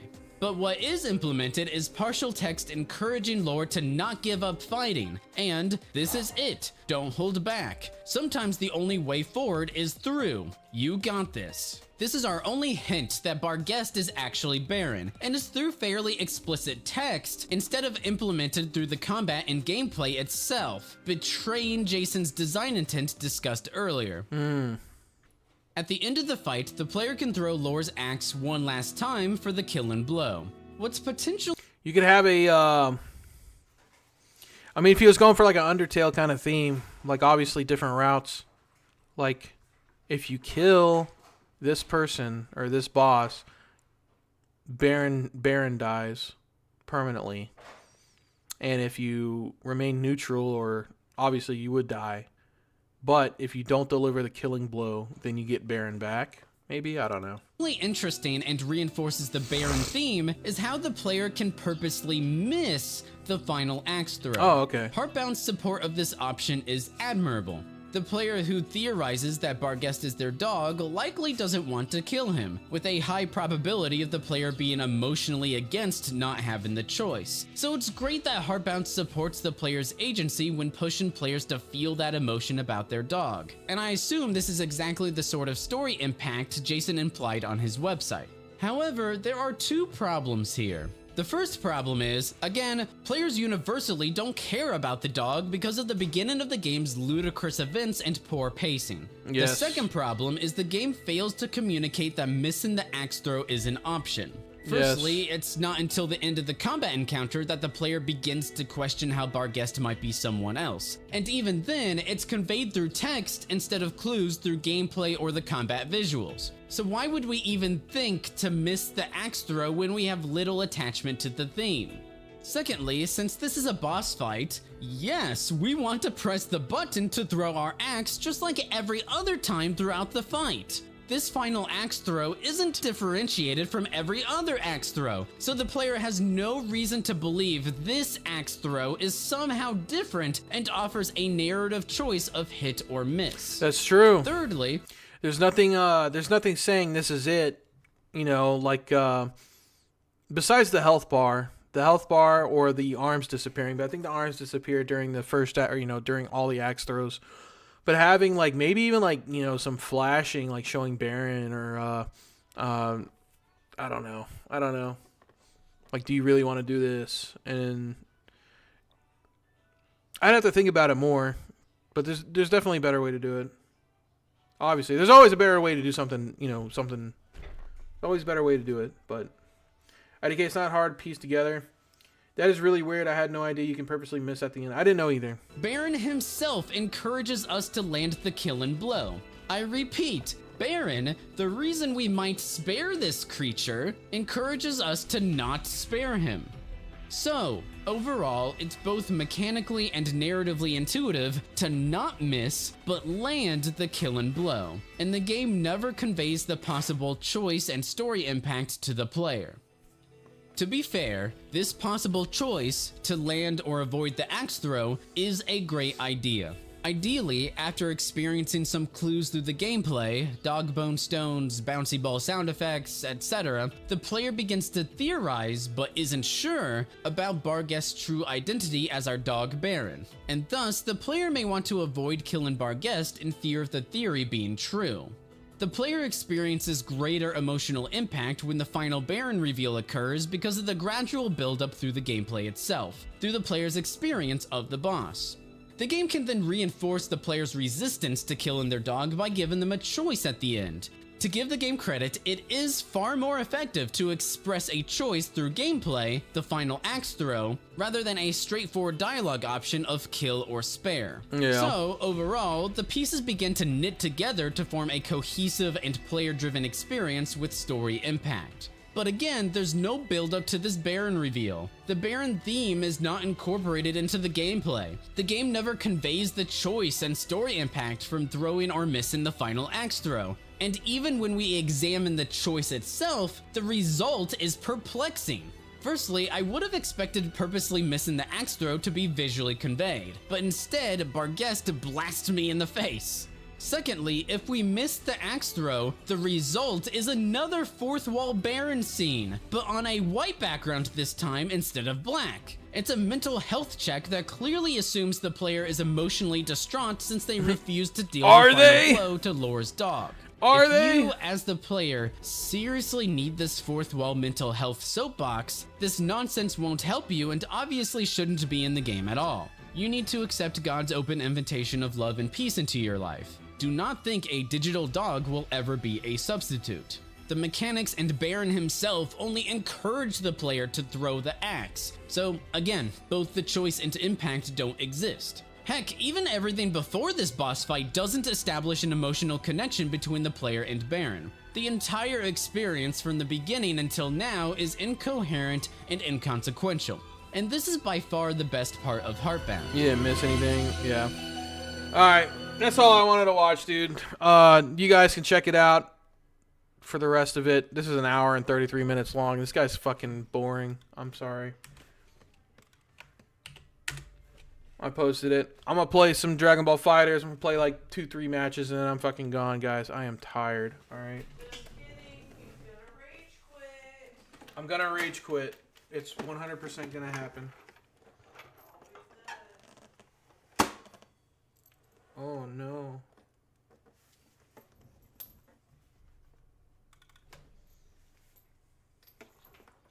It is a slog for sure. I think it's good if you're a game designer. I think there's better material to watch though, if you're trying to learn. Shit, anything in the Discord that I sent. I talk shit about Full Sail a lot, but one thing Full Sail did have that was good was their like their written material.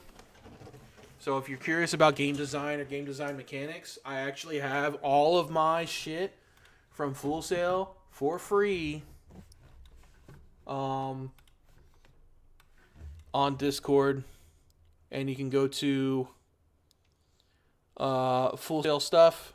And I have all of my art of game design, level design, playtesting, goal and objects, balance, player types. Even making like analog games and shit, game design documents if you need help with game design documents, all kinds of shit, meaningful choices. What is a game designer? I think most of these still work. I hope so. Yeah, they still work. So I would, if you're interested in stuff like this, I had to read all this crap. I don't remember a lot of it, but some of it I do. Go check it out. I put like this is almost everything that I could grab for game design and shit. So it's under Full Sail stuff. But that was my whole degree program. Too boring to watch on its own. Yeah, I might finish watching it, have it playing in the background or something. Yeah. But that's if you're interested in game design and shit, that's all on the Discord channel. And give it a look-see, give it a little peek.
Honestly, more encouraging than Pirate Software. At times, he's even been discouraging. His game dev streams are all about him.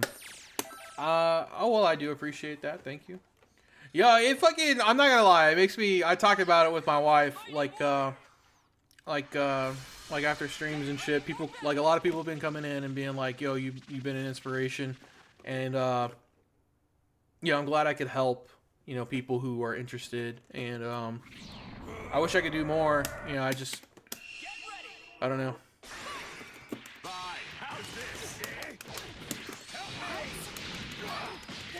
I always tell her, I'm like, yo, people, you know, they said I was an inspiration.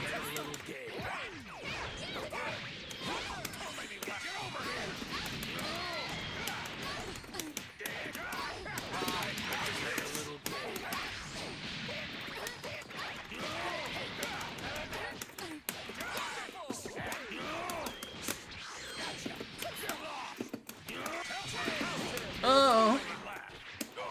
What?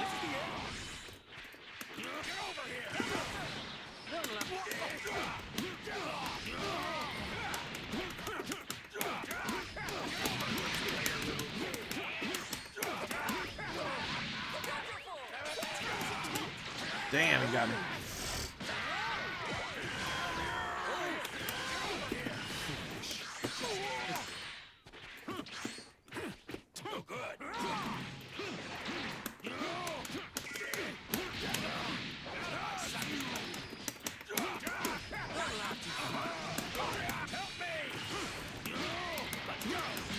And gotcha.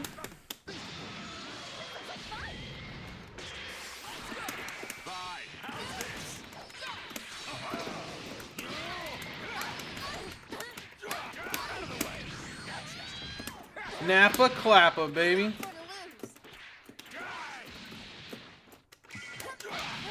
Alright. I think he's just standing still. I think he gave up.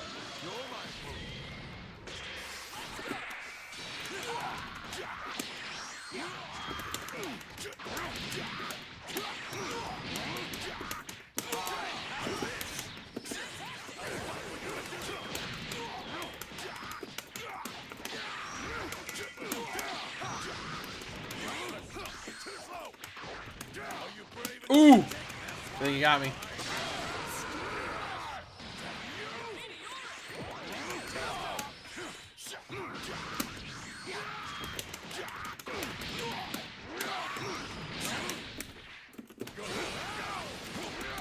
Ooh!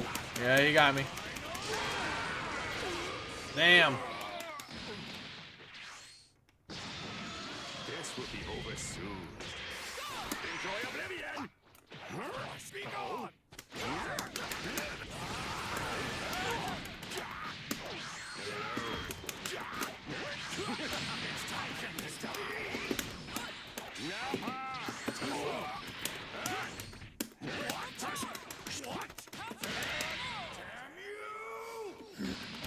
Let's go. Easy peasy.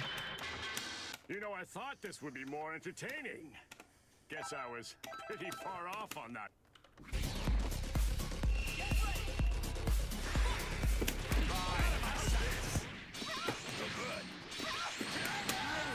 Ooh.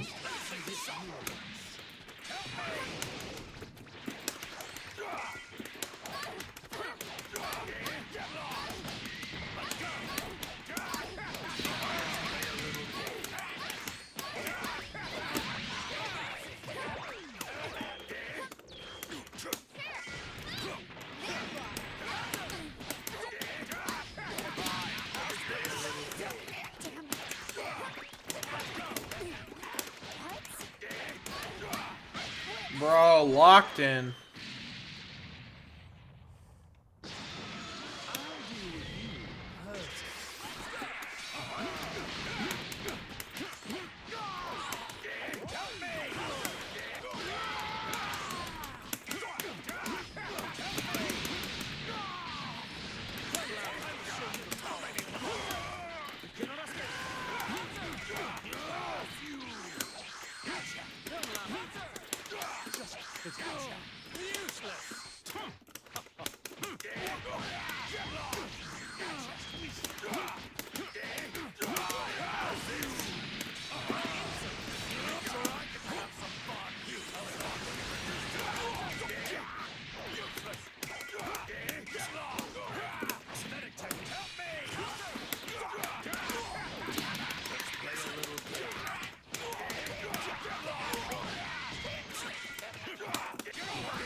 Alright, easy peasy. We're gonna find someone else to fight.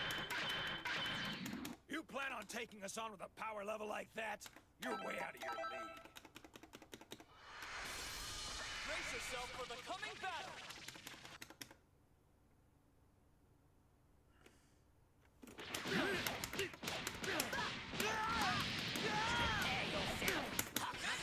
Damn, time did restart.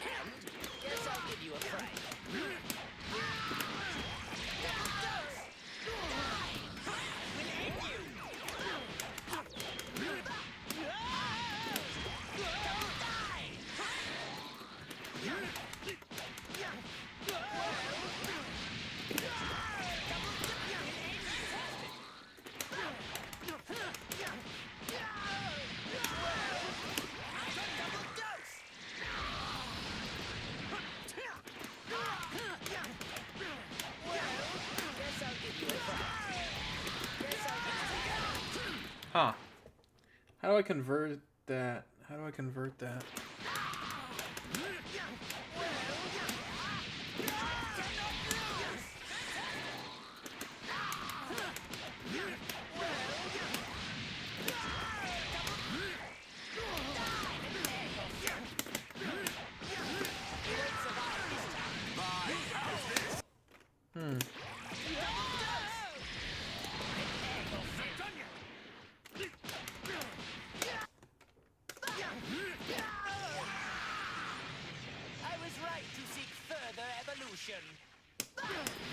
Guess I'll give you a fr.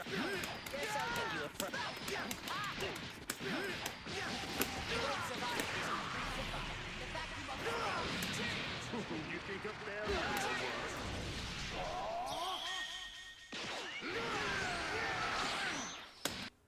Is that a TOD?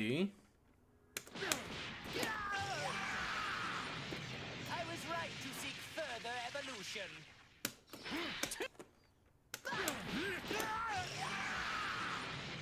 I was right to seek further.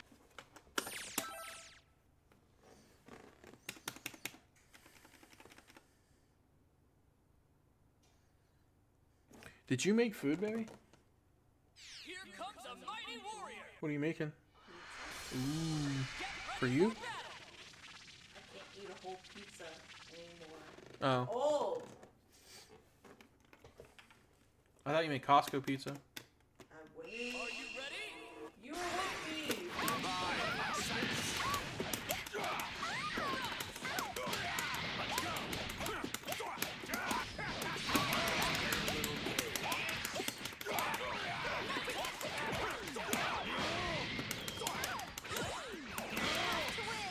Easy. Okay, here I come. Oh, I think he stopped playing.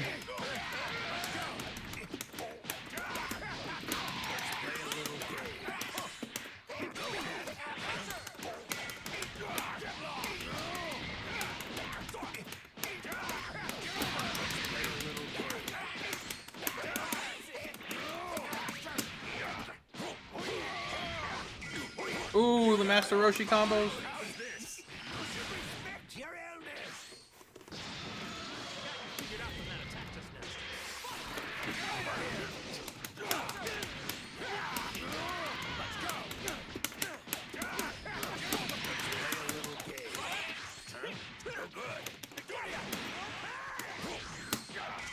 Ooh, that was good.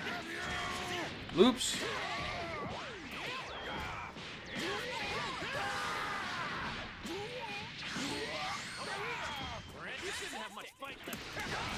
Oh, I didn't expect that. That was good. That was good.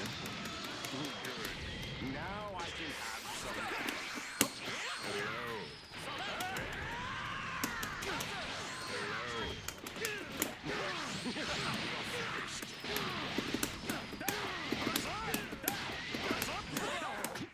Damn.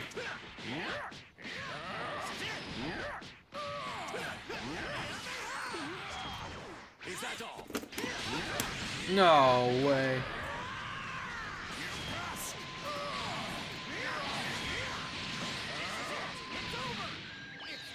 I don't think that one hits. It does, wow. Interesting. All right.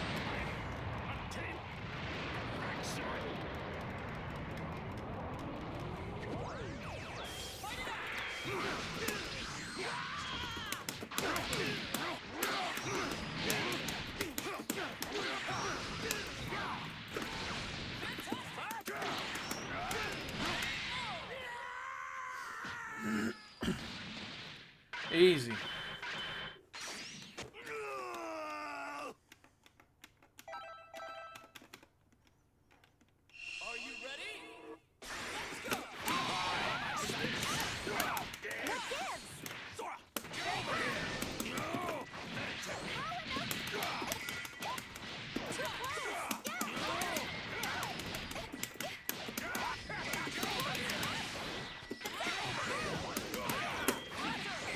He keeps falling for it.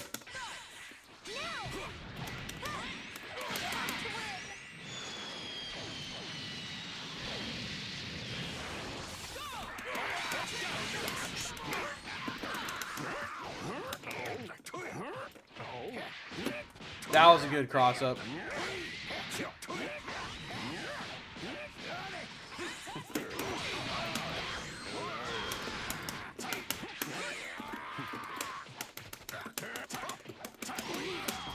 That was good.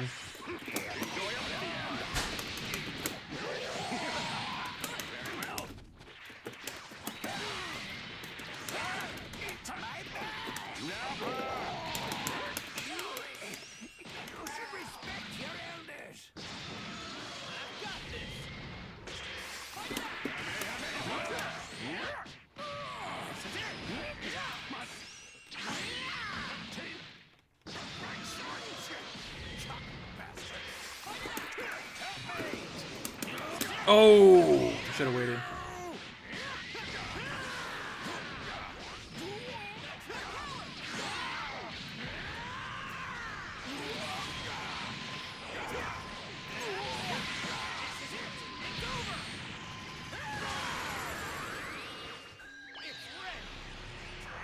Burn that meter.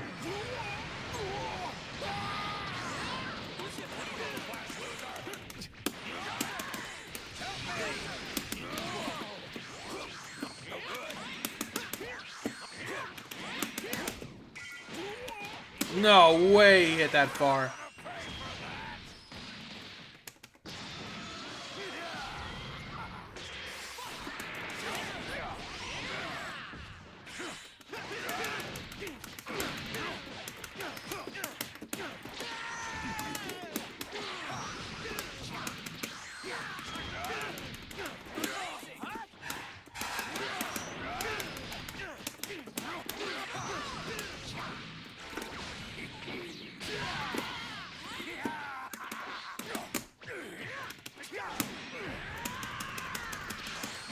No way that hit.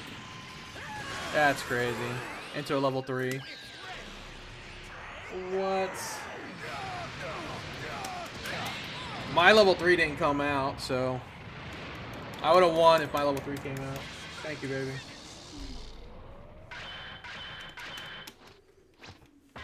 You've got some wild moves, Master Roshi. You gotta teach those to me.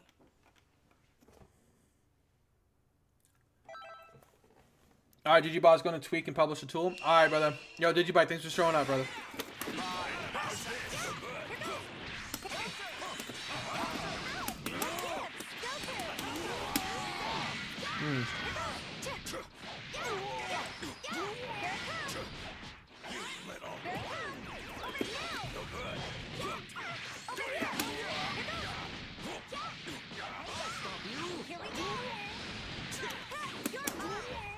Interesting.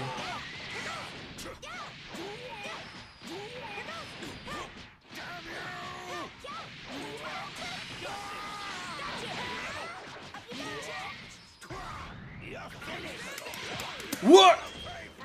Wow. This will be over soon. Oh, fucking C assist, bro.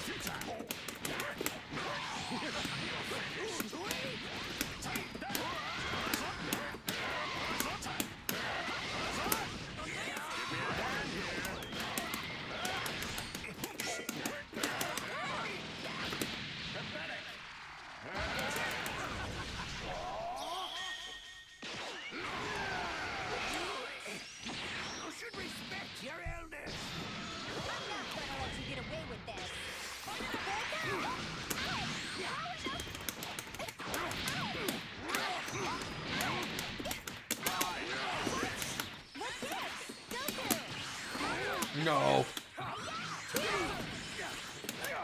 No way!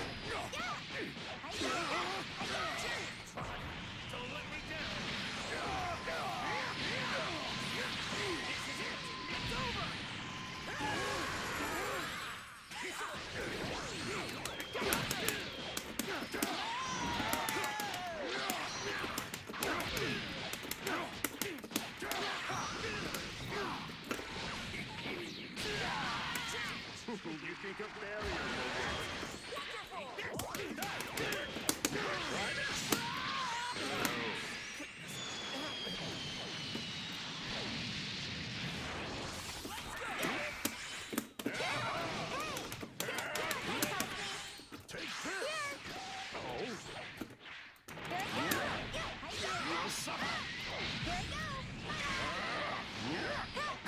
Emidoki, night. You have a good one.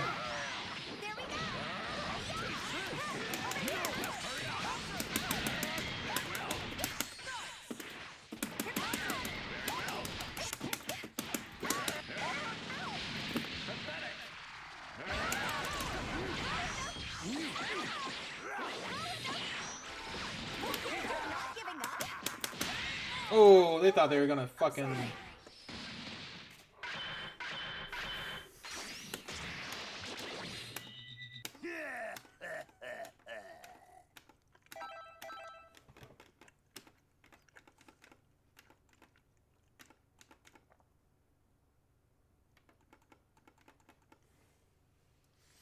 Alright, well, fuck it. Oh, alright, I'll finish this one.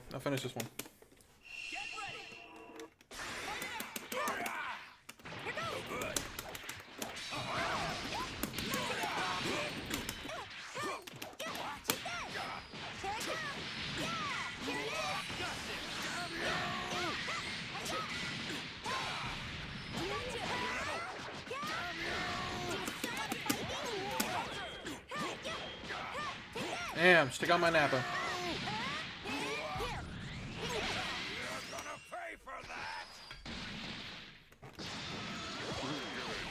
Now I can have some. You think a barrier will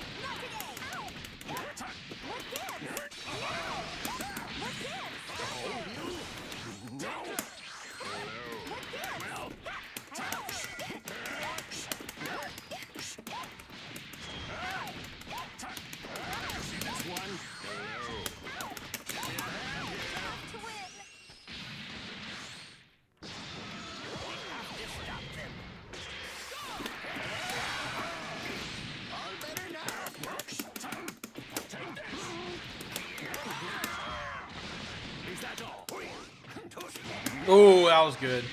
I wasn't expecting that.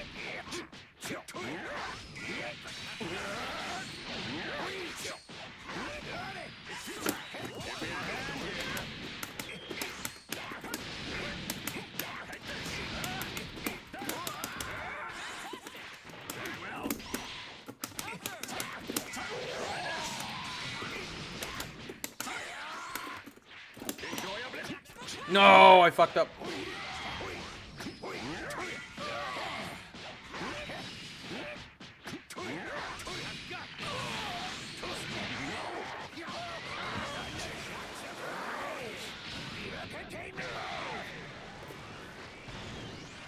There, all done. But I've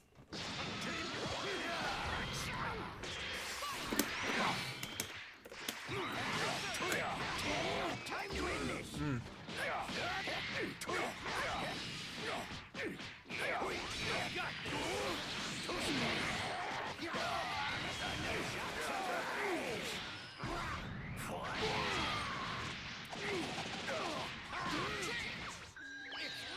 Does that hit? It does, wow. Oh my god.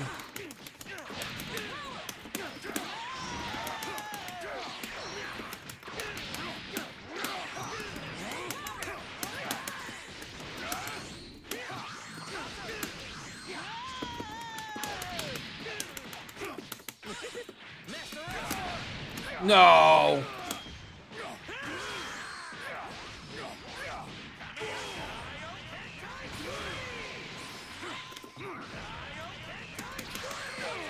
No, I teleported. Fuck off. That was good.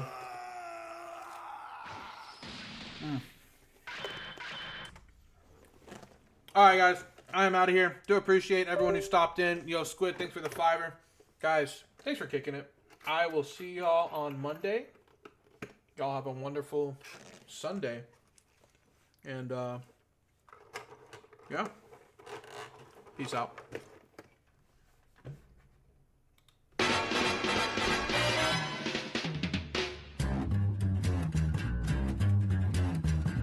I think it's time we blow this scene. Get everybody in the stuff together. Okay, 3, 2, 1, let's jam.